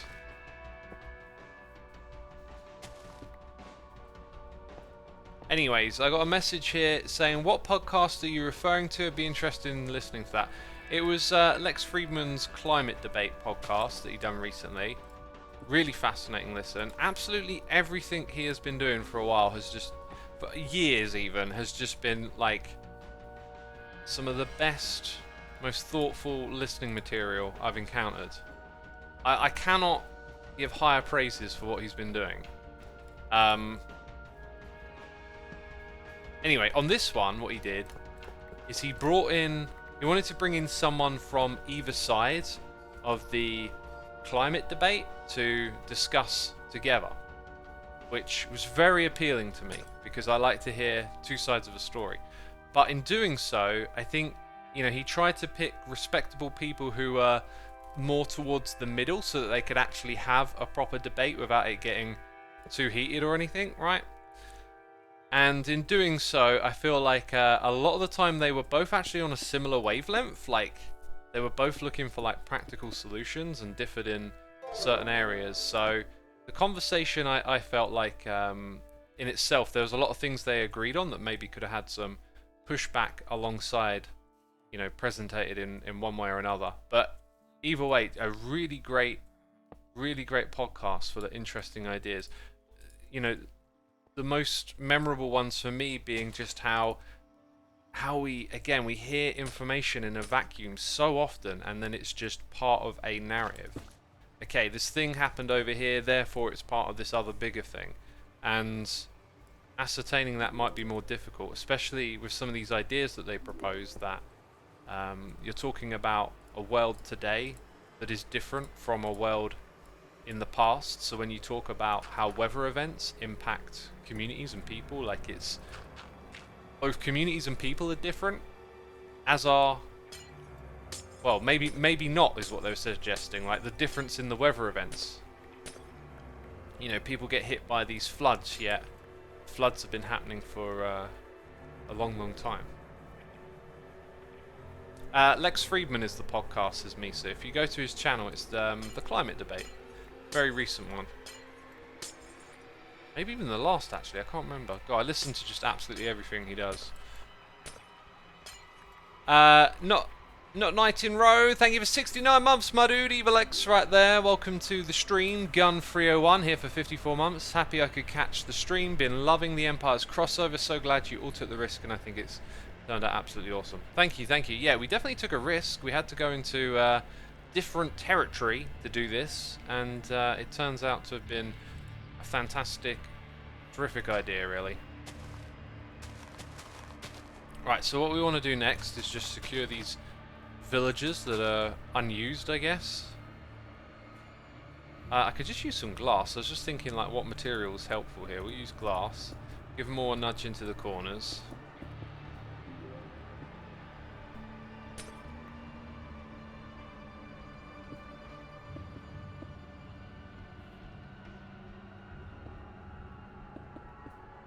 Do all this. I work at the computer all day and my hobby is playing Minecraft, which is also at computer. I have sit, stand, desk and transitioning between the two constantly throughout the day helps. Keeps me moving and avoiding my back pain. The issue is staying in a largely unmoving pose for long periods of time, says Darky John. Same problem I have, my dude. Same problem I have. I really dislike being at a computer for more than 2 hours. I like to change things up and move around and stuff, and as much as I love playing Minecraft and doing what I do, it's a bit of a push-pull, bit of a balancing act sometimes, you know.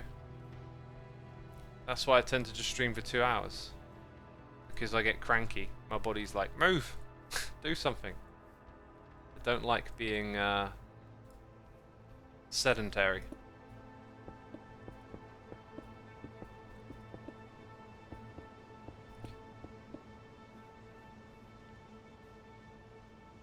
Same here, it's good to get up every few hours and walk and get some natural light for your eyes. Yeah, that one too. And maybe that's what I was wondering, another thing about having like a bit of a mood dip recently. It's just there's less sunlight, there's been less going outside and less going on this time of year. I was off thinking I might just go down to London and try and catch... Oh yeah, I keep thinking that and then getting distracted. Let's make a note. Yeah, I might just book myself... a trip down to London for the day, go watch a show or something. I don't know, maybe that'll help.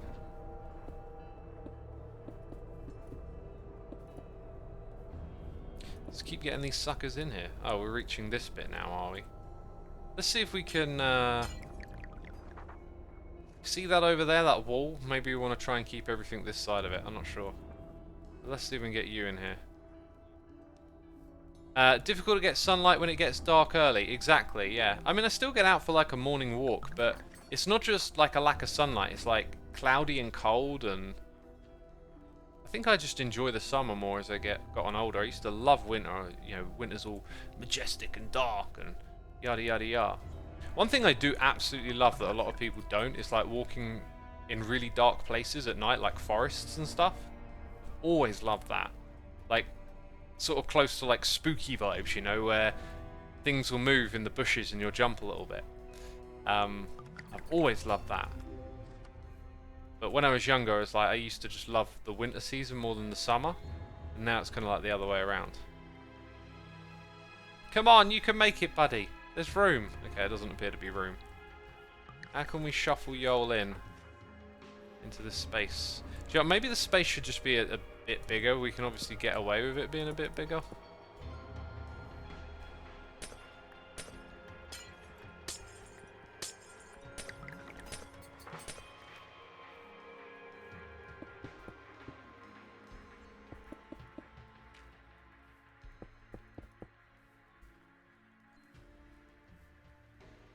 I went for a nice long walk the other night. Forgot how much I love doing that. I haven't done that in a while, actually. I'm all about like routine and habits, and one of them that I did have was going for a walk before I went to bed. But then I got my sweat box, so now quite often I just go in there before bedtime. But yeah, I used to love walking at night in the winter when I was younger, because I didn't learn to drive for ages, so I used to have to walk everywhere. And quite often I'd just be walking around like in the early hours of the morning where everything's just super quiet. It's very like peaceful and calming. If only there was something in Minecraft that allowed minecarts to line up. Oh, there's plenty of things in this game you can use to line up minecarts. I mean, you might have noticed they were already sort of aligned before we started moving them around. What we got left? 1, 2, 3, and then you just need to get in the hole over here. I think I'll go for a walk tonight. I do hate how dark and cold it is at night though, says Ezra Manning. I need to schedule myself one. Tonight though I'm going in the sweat box. 2 days of working out. Need to give my body that to recover.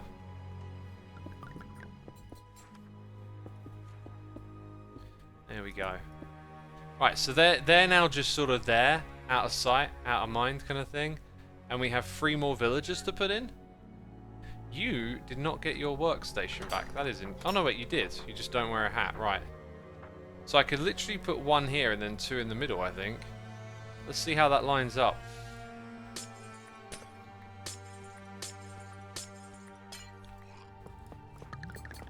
I heard a trading llama spit. You're in the base! You've wandered into the base. Oh, ridiculous.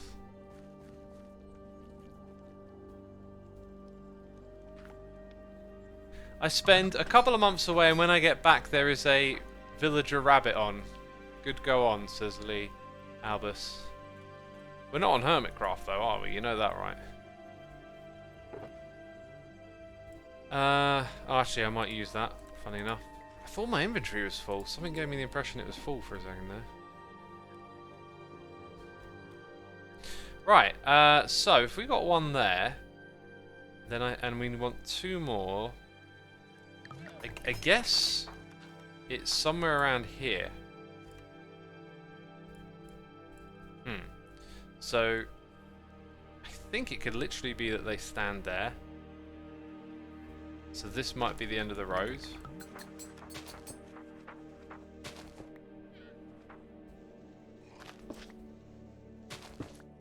Just like that, really.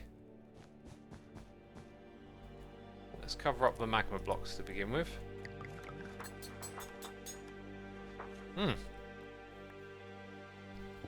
Well, we know we know what workstations they're going to have because they're all here.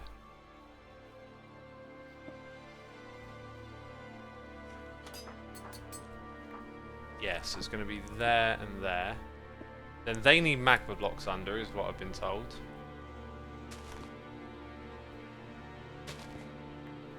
As will this one. And then this block needs to appear behind those two. Right. Not bad, not bad.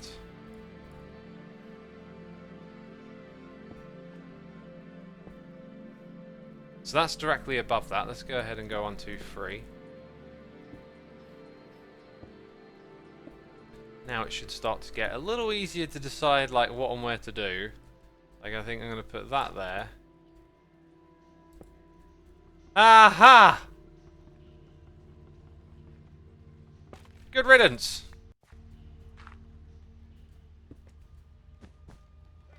Ow!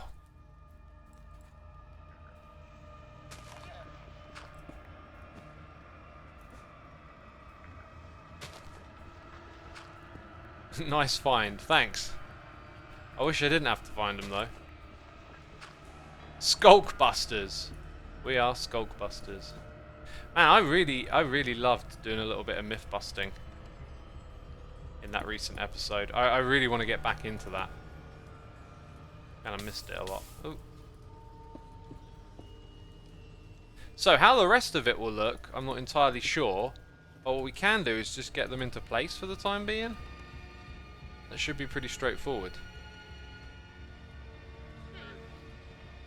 In fact, I think I can sort of see. Yeah, I think we're just going to end up with a pillar here. Right, let's get you in. Stranger Things Season 4 looking amazing. What was the latest season of Stranger Things? Wasn't it 5? Or maybe it was 4.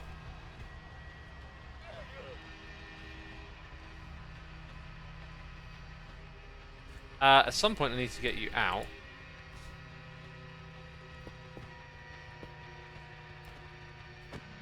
There we go. Then we need that iron trapped already. Yeah, so now you're going to play this game a lot. I want to go over there. I want to be an awkward so-and-so. I've noticed if they try and pathfind somewhere, if you let them get there, then push them. Oh, you didn't have blocks above your head. Right. Hang on, don't make this difficult for me now, homie. Homie, please. I gave you a home. That's what... Oh, no, that's not going to do it. Oh, it has to be a slab, maybe? Quick. Oh, it would just go over there, wouldn't it? Come on. Oh, you would just go... Oh, it's going absolutely everywhere but the right place. Oh. Yeesh. Right. We need some brick slabs, it would appear. Right, slight moment of chaos. But we'll be fine.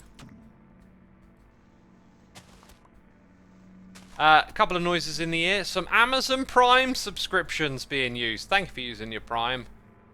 Let's see. We got Anguish992 and Scored 045. Thank you for using the Prime. Peeps, if you did not know, if you have Amazon Prime, you can use it to subscribe on the Twitch if you do so desire. Bezos losing lots of money today, says Curls. I hear that he's crying. I hear that he's crying on his bed of money. Sweet, sweet tears of a billionaire. I wonder what they taste like. Enough with the silly jokes. Let's swap that quickly. I'll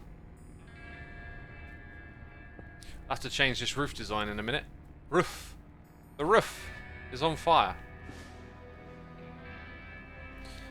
Right. Did I do this in the right spot? Oh wait, no, we wouldn't do that yet. Oh no, I didn't. Okay, yeah. So I can see. Oh. I thought I could jump over that. I think I can if I'm on a carpet is the idea. No? Okay. There we go.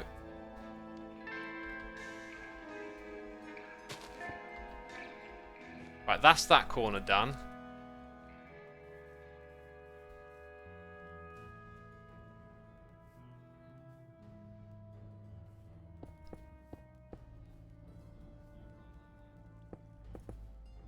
Okay. Right, you've chosen to go there. You can stay there then. Let's get your friend in.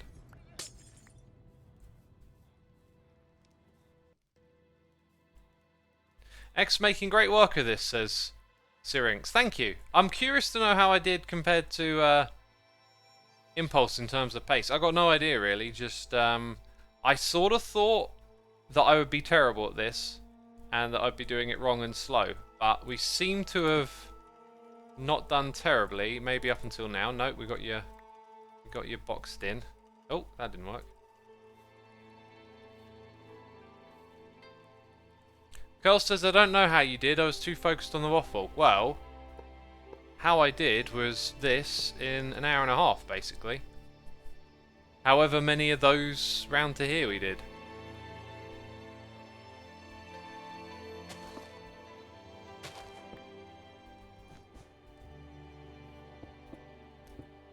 Very good. So we just need some mangrove wood, I think, at this point. Actually, you know, we've still got a little bit of tidying up to do just round the back here. If I do so desire.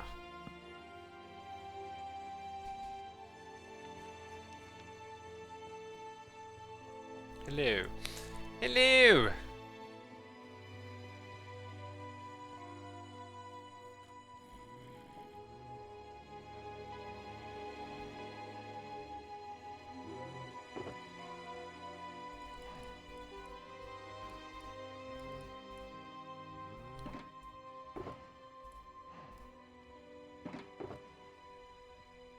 Xisuma has a talent handling mandatory volunteers. Mandatory volunteers, yes. That's precisely what we've been dealing with here. So I said mangrove wood, right? I'm pretty sure I'd be hard-pressed to find any, although there are a whole bunch of leftovers from chest monsters here, in which I would suspect... There's 9 ancient debris in that one. Oh my goodness me. Who's leaving that lying around?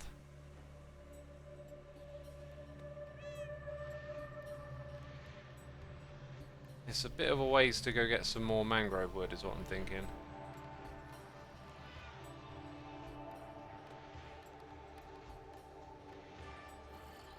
And I'm yet to see a single piece.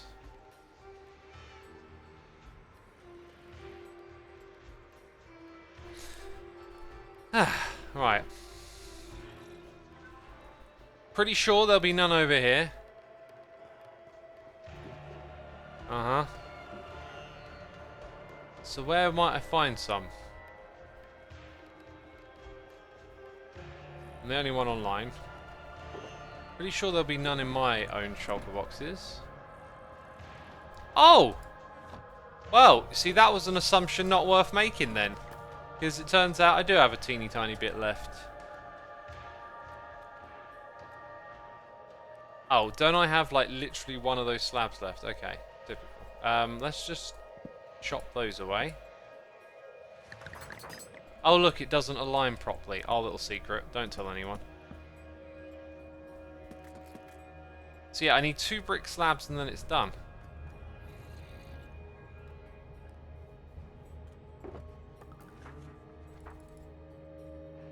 The brick slabs. There we go. I say it's done, but I do have to throw up a few more signs, right? So we know the bottles fellas are, but who are you? What's your name? Your name is Protection Finding.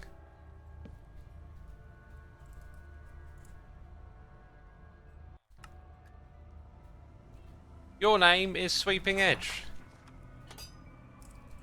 Or is that just your government name? Oh. Right, Punch. Punch and Judy. It's got to be a real name then. Now, how have I managed to lose some signs along the way, I wonder? Just need 2 more, I think. 2 more to birch. Birch wood in the hood, homie.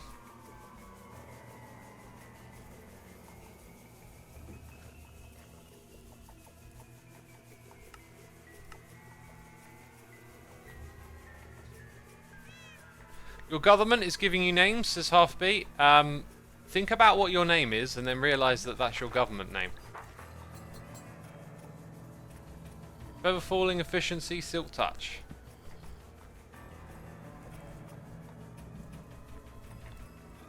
Yes, I probably spelt that wrong. Now I deliberately spelt that one wrong. Infinity. That's it. Zan Magnus says, you know, I was thinking about how you said that we were better at handling disasters nowadays than yesteryears, but I'm wondering if we don't have a Western centre view and that a majority of the world is not so well off. Yeah, you could be right. You could be right. This is why these things are so difficult to tackle and talk about. But you've got to remember, the prevalence of mobile phones is across the planet. In the poorest, poverty-stricken regions, they've got mobile phones. Like, these things are propagated everywhere. You know, second-hand ones, right? What happens to your old phones when you throw them away? They end up on a market. And there is infrastructure now. Like, there's a lot of misperception of, like, how poor the poorest places are compared to... I feel I just got... I've worn out my energy on this one, but... The world... I don't know, there seems to be a misperception if you've got the right perception, if there is such a thing as the right perception, but like, maybe this doesn't apply, but a lot of the world picture the poorest places as being like they were hundreds of years ago, whereas they are, there's like a mismatch in terms of what the poorest parts of the world are like compared to what they actually are. And these things have been measured and books have been written about them and yada yada yada.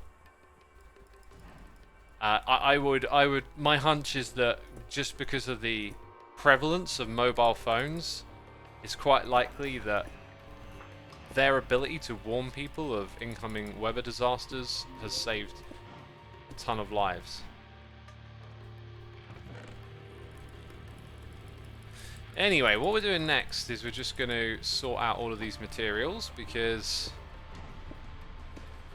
before I depart, now that I've done my final contribution, I think, to Hermitopia,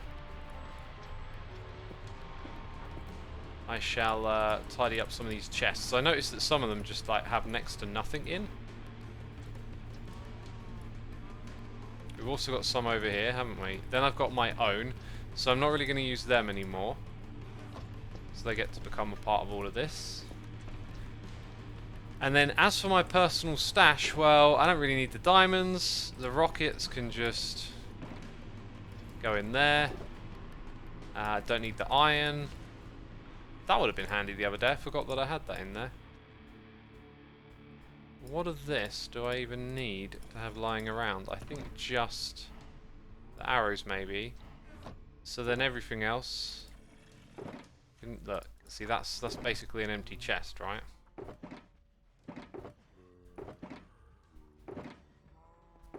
So you sort of want to look for the empty-ish ones. Get rid of those first, I think.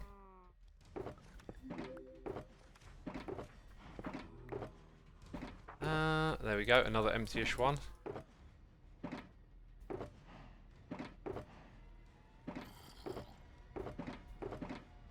Oh, we got a lot of work to do, and another empty-ish one. So those will just go back into here for now. And I think I might sort some of these into useful places, as obsidian and diamonds are a bit more on the useful end of the spectrum, right? Don't have a warped wood thing over here, so I'll just put it in the nether bits. Right, I'll keep that on me, plus some ender pearls and some rockets. Probably need a few more rockets.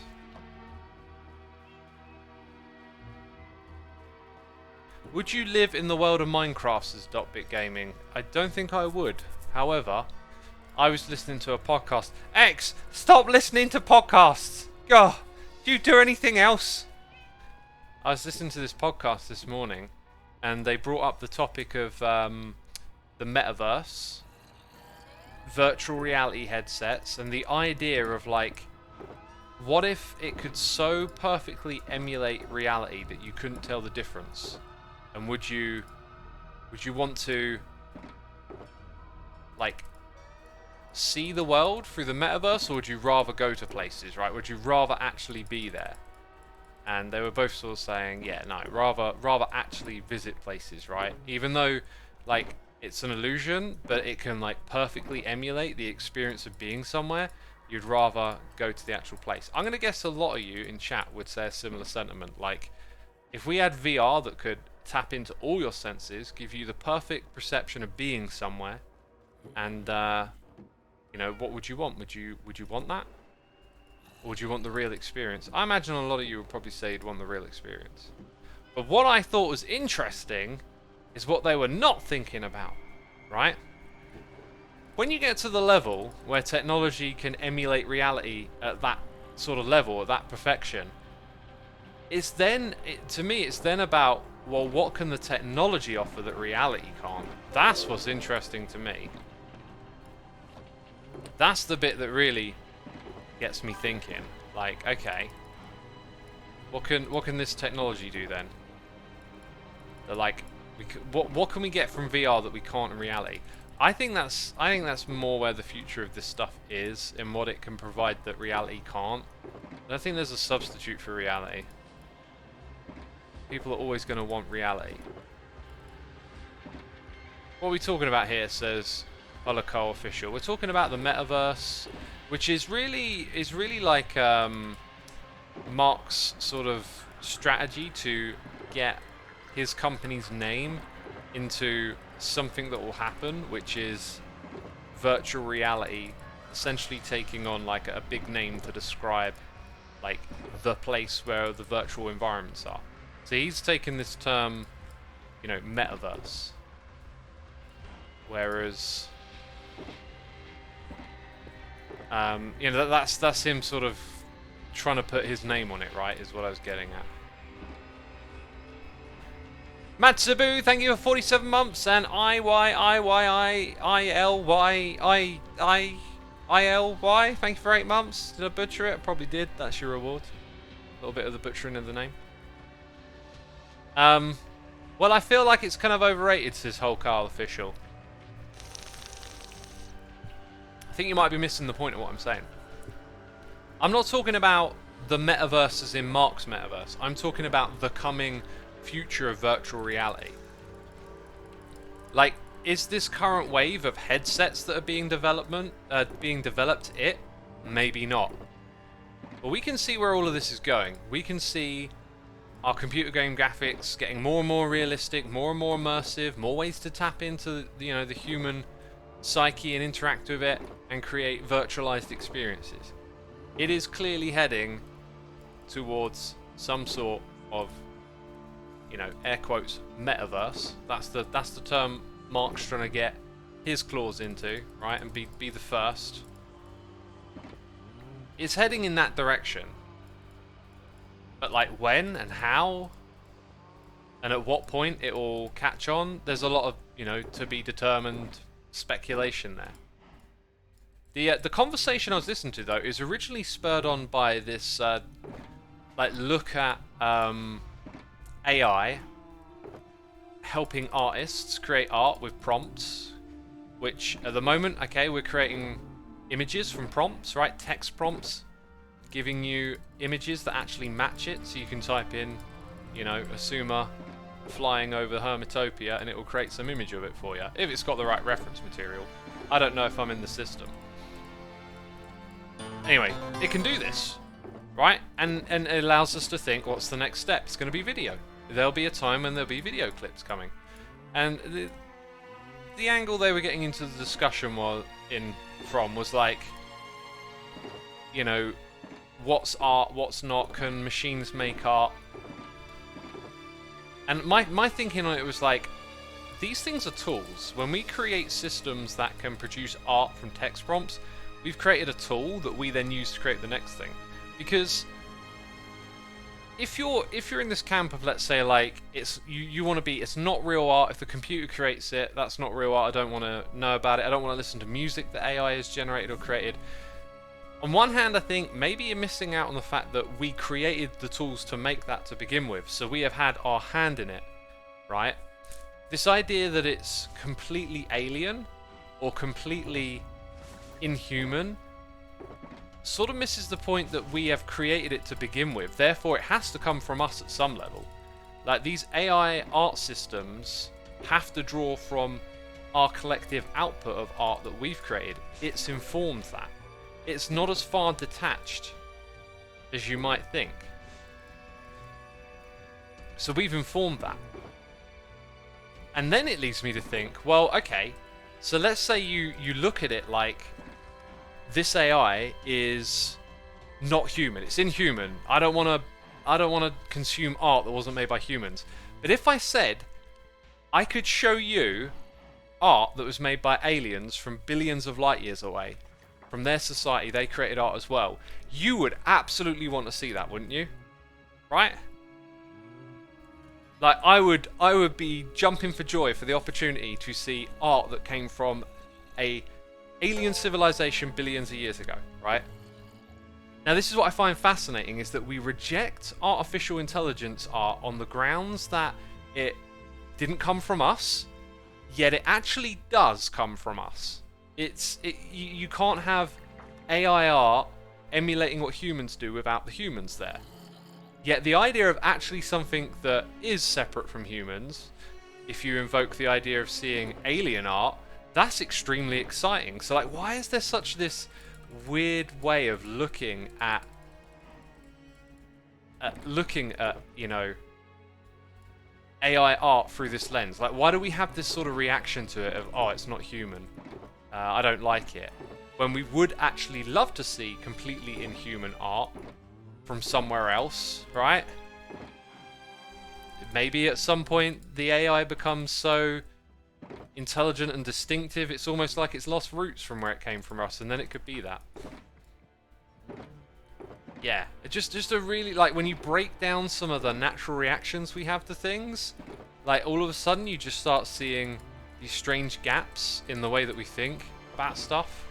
And it became really clear to me right there when I saw it laid out in this discussion. I was like, hang on a minute, like, this doesn't quite add up the way you might think it does. Super interesting to think about. Let's get through some noises here. Rainiv, thank you ever so much for using the Amazon Prime subscription. And James Drew, 80 months. Incredible support. Thank you so much. Appreciate it. Let's have a look. Or who can write their own image generating tools? Yeah, so if someone creates image generating tools, its origin is in humans creating things. Red Rambler says, I remember hearing that someone making art on stream, and then one of the viewers used AI art to finish the drawing when the streamer posted their finished art after the viewer, AI art, accused them of stealing their art. That's stuff I'm heavily against, obviously. Yeah, so one of the big questions around all of this stuff is how it intersects with our morality, ethics, laws, rules. What are we saying here about what's allowed, what's copyrighted, theft, intellectual property, all these things. Like, there's this new messy territory that we have to navigate now, and we need to be like well informed on what these things are. I think it really does need to be taken care of sooner than later. And what you described to me, like, yeah, like these things can be used really negatively, like someone stealing someone else's art and then claiming it's theirs is essentially what's taken place there. The AI, though, in that example is really just a tool in the process, right? Like, the AI didn't steal the art, the person had to in that instance. If you want to make an argument about AI stealing art because it can make images that look like Van Gogh may have painted it, then you can make that argument, but we already have imitation artists. In fact, a phenomenon in art you might not be aware of is artists getting together and anonymously creating an artist name and an art style that different people contribute to. It's a bit of a rare thing, and I can't remember the name or names to give you an example, but there are known instances of a collective of artists creating a pseudonym name that they all contribute a particular style to. And so then it gets given to like art dealers and stuff, and it goes out there and people collect it, or whatever happens with the art, people appreciate it. But like, the idea is that it's done by this artist, right, who's got their signature on the painting, but actually it's done by a collective. I don't know if this phenomena has a term or something, but I've totally forgotten why that came into my head now. Good artists borrow, great artists steal, says Pablo Picasso. Yeah, so that's a good old quote, isn't it? I love the idea that he stole that from someone. There is no original art, there's always inspiration from something, says Samuth Ganir. Yeah, I am a big believer in that perspective, big time. Nothing's original, everything is informed by something that came before it, essentially. Yes, another little job to do is to clean up some other bits like this that have been left behind. That's a perspective that it's a little harder to get when someone says to you, but like, if you take the time to learn, or maybe like watch that documentary, Everything is a Remix, like maybe you get your head around it. So I look at these AI tools, again, like they're tools, they're an extension of all of that. And we definitely need laws and legislations around this stuff because the technology can be used in bad ways. But that's the key point, really, is like, it's how the technology is used. I don't think there's something inherently bad about being able to generate an image from a bunch of existing material and having that image in one way appear to be, air quotes, original to a person onlooking. It's essentially doing what we would do as artists, right? Like, when you create art and whatnot, you're remixing existing material in your mind and inspirations. So it's already a similar process. I'm going to leave them there because of the sculpt spreading stuff. So I don't think the tools are inherently bad or negative. I just think we have to grapple with them as a society in the right way. And this is where I think fear-mongering can be dangerous, because if you play up the worst possible scenarios that these tools can be used for, like, we may get restrictive, damaging legislation that overreacts to these things, where they could bring us to a new phase. So there's like a lot of fear that it's going to replace jobs in art, but the historical perspective, which I'm sure many of you know I love, is to go back and find examples of things that we have now that we take for granted that used to be jobs. Like typography. You don't really think of picking a font to use in the document on your computer as stealing jobs from typographers or stealing jobs from the printing press, but the technology you're using at one point in time took away jobs from other people in those areas. So I'm a big believer in that, like, as technology makes things easier, it creates more opportunity. So I saw a little bit of a scare around this in the gaming community, that graphic designers may be losing their jobs to AI. I'd imagine the way to look at it is that the jobs are going to evolve. They're going to become different. They're going to be done differently. They're going to require different skill sets, but they're also going to, like, enable more to happen.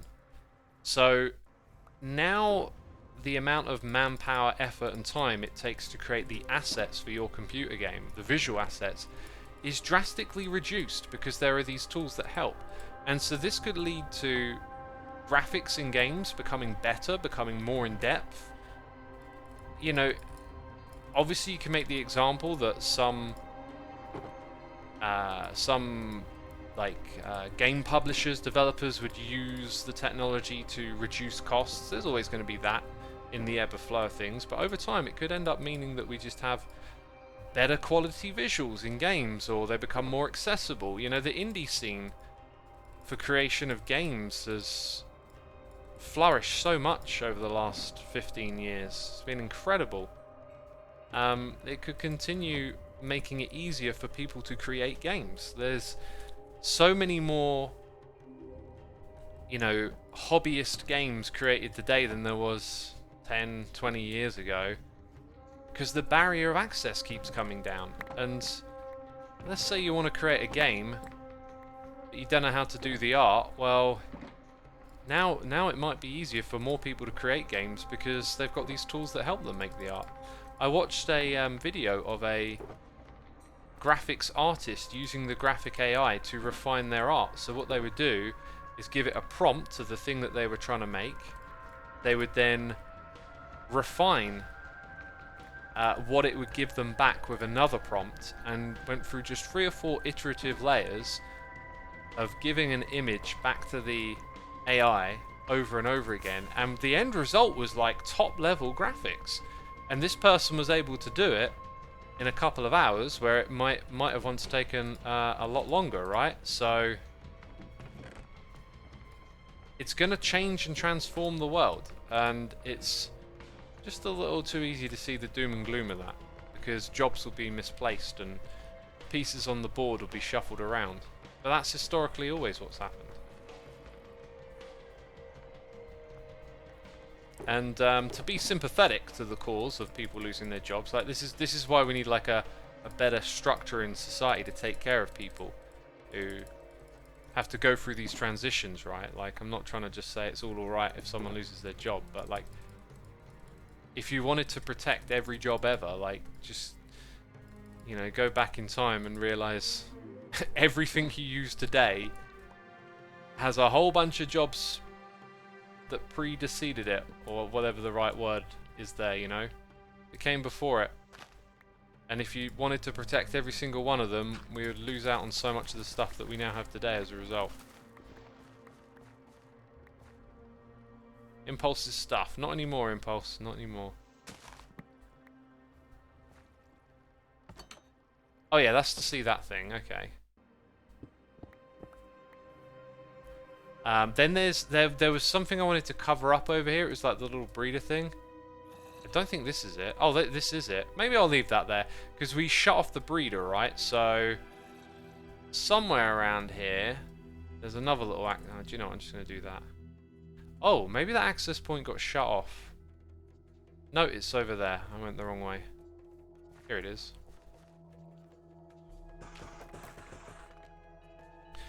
Hey, that plagiarism, isn't that what AI art training material is, says Holocaust official. Okay, so that's interesting, right? Hang on, I want to read this other message first. Everwart says, I think what we disagree on is that you only define man-made stuff as art. To me, art is 100% experience, so the first artist would look at a cool animal and painted it. To me, even though no one created that animal, it was a reference, and there's absolutely nothing wrong with that.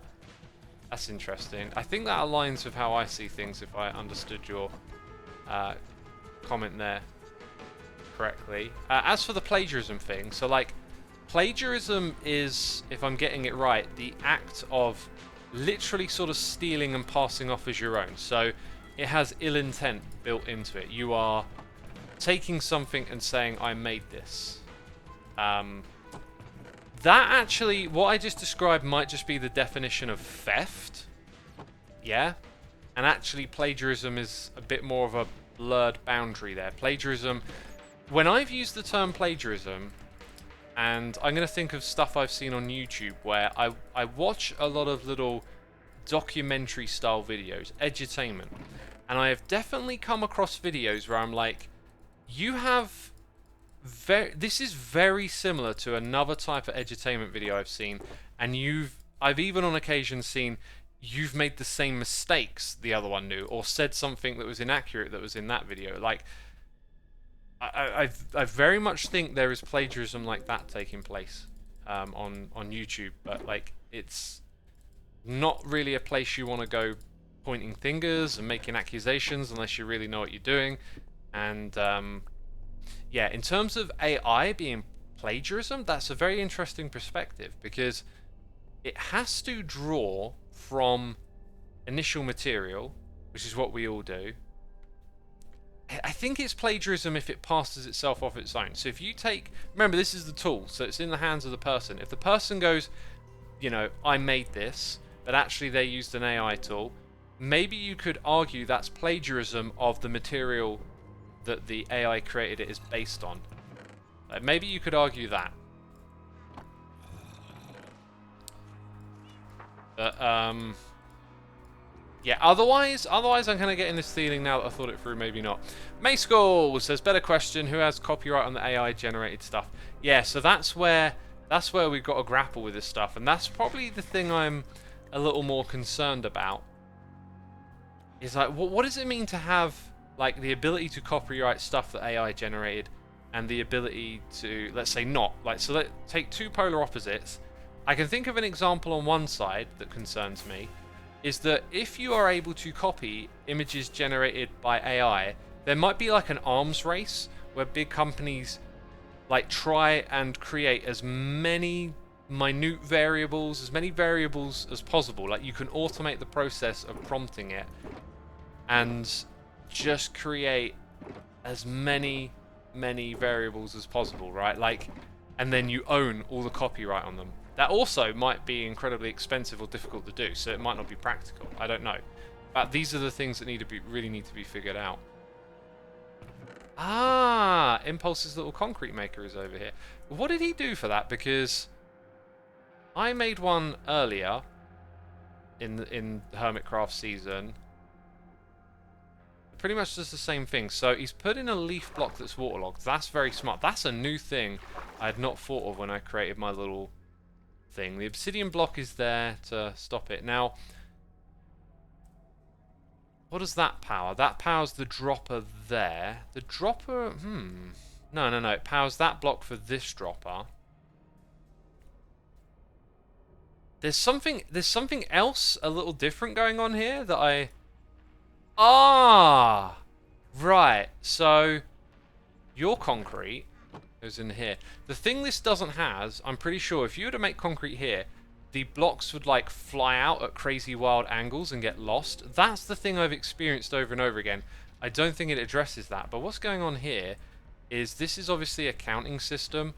So it looks like maybe this alternates back and forth, and then this thing counts up, and eventually it creates a signal that goes over there. I'm not sure why you'd have a signal on this side though. Either way, it's some sort of counting system, and you get this built into it. I really like this idea. This is what I wanted to do with my ice farm that I made earlier in the season. I really want to revisit that idea and try to recreate it so you can have an AFK ice farm that also like repairs. That's going to be... I might do a redstone stream again soon. I'd like to revisit that idea. What's making that noise? Oh, I'm making that noise. I don't know what causes this thing to break. It really sucks. It really sucks, as it's ran in my test world for absolutely ages without a problem. Can I join your world, says Game Slayer? I let a couple of people join my redstone world, but it's not an open thing. It has made me miss doing a plot world, but the plot world was very much a point in time, and you know, it's a bit of a it's like a responsibility. It's a bit of a thing to fire up a public server, and you got to think about like how it's attached to you and what it means. And every now and then I get a little bit of, oh, I'd love to have people come on and just do redstone everywhere, but it's a very, you know, then you've got to set up a server and keep it up, and make sure it works with people, and all these other questions sort of come in.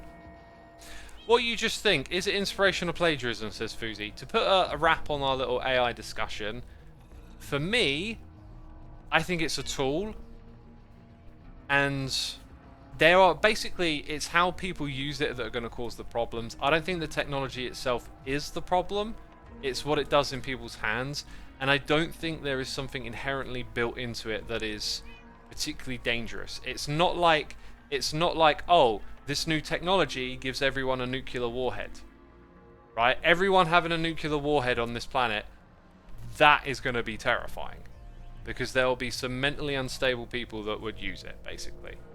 I mean, not to go into another rabbit hole discussion, we have governments and countries, but like, they're bigger institutions full of lots of people, and hopefully that keeps the use of them at arm's length or whatever.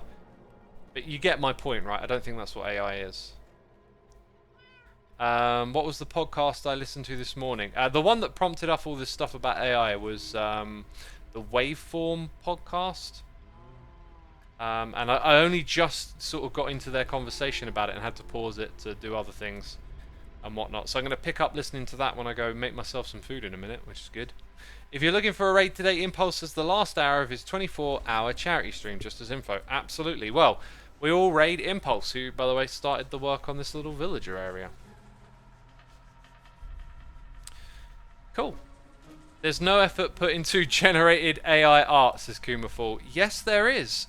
You have to think of a prompt to enter into it, right? What about the effort of all the people who spent probably gazillions of hours and a lot of time in the educational system learning the tools of their craft to actually create a system that could do that? It's not just the tool, it's the people who make the tool. There is so much effort that has gone into that. And how much effort can you put into using a tool? You can put hours into generating prompt after prompt after prompt to find the thing that's perfect that you're looking for. I wouldn't be so dismissive of it. It's a new thing, it's a new tool, it's going to change the world, basically. But you won't notice it happen, because it'll be subtle, and it'll be slow, and it'll happen gradually, over time. Anyway, it brings us to the end of the stream. Thank you everyone for coming by today. I hope you've been entertained and enjoyed it. We are now going to go raid Impulse, who's doing a 24-hour live stream. He's on the last hour, so go give him some support, right? Big thank you to everyone who subscribed, resubscribed, donated and cheered, to all the patrons, the mods, the peeps gifting subs. Y'all are appreciated, and I'll see you sometime soon with something totally different. Take care.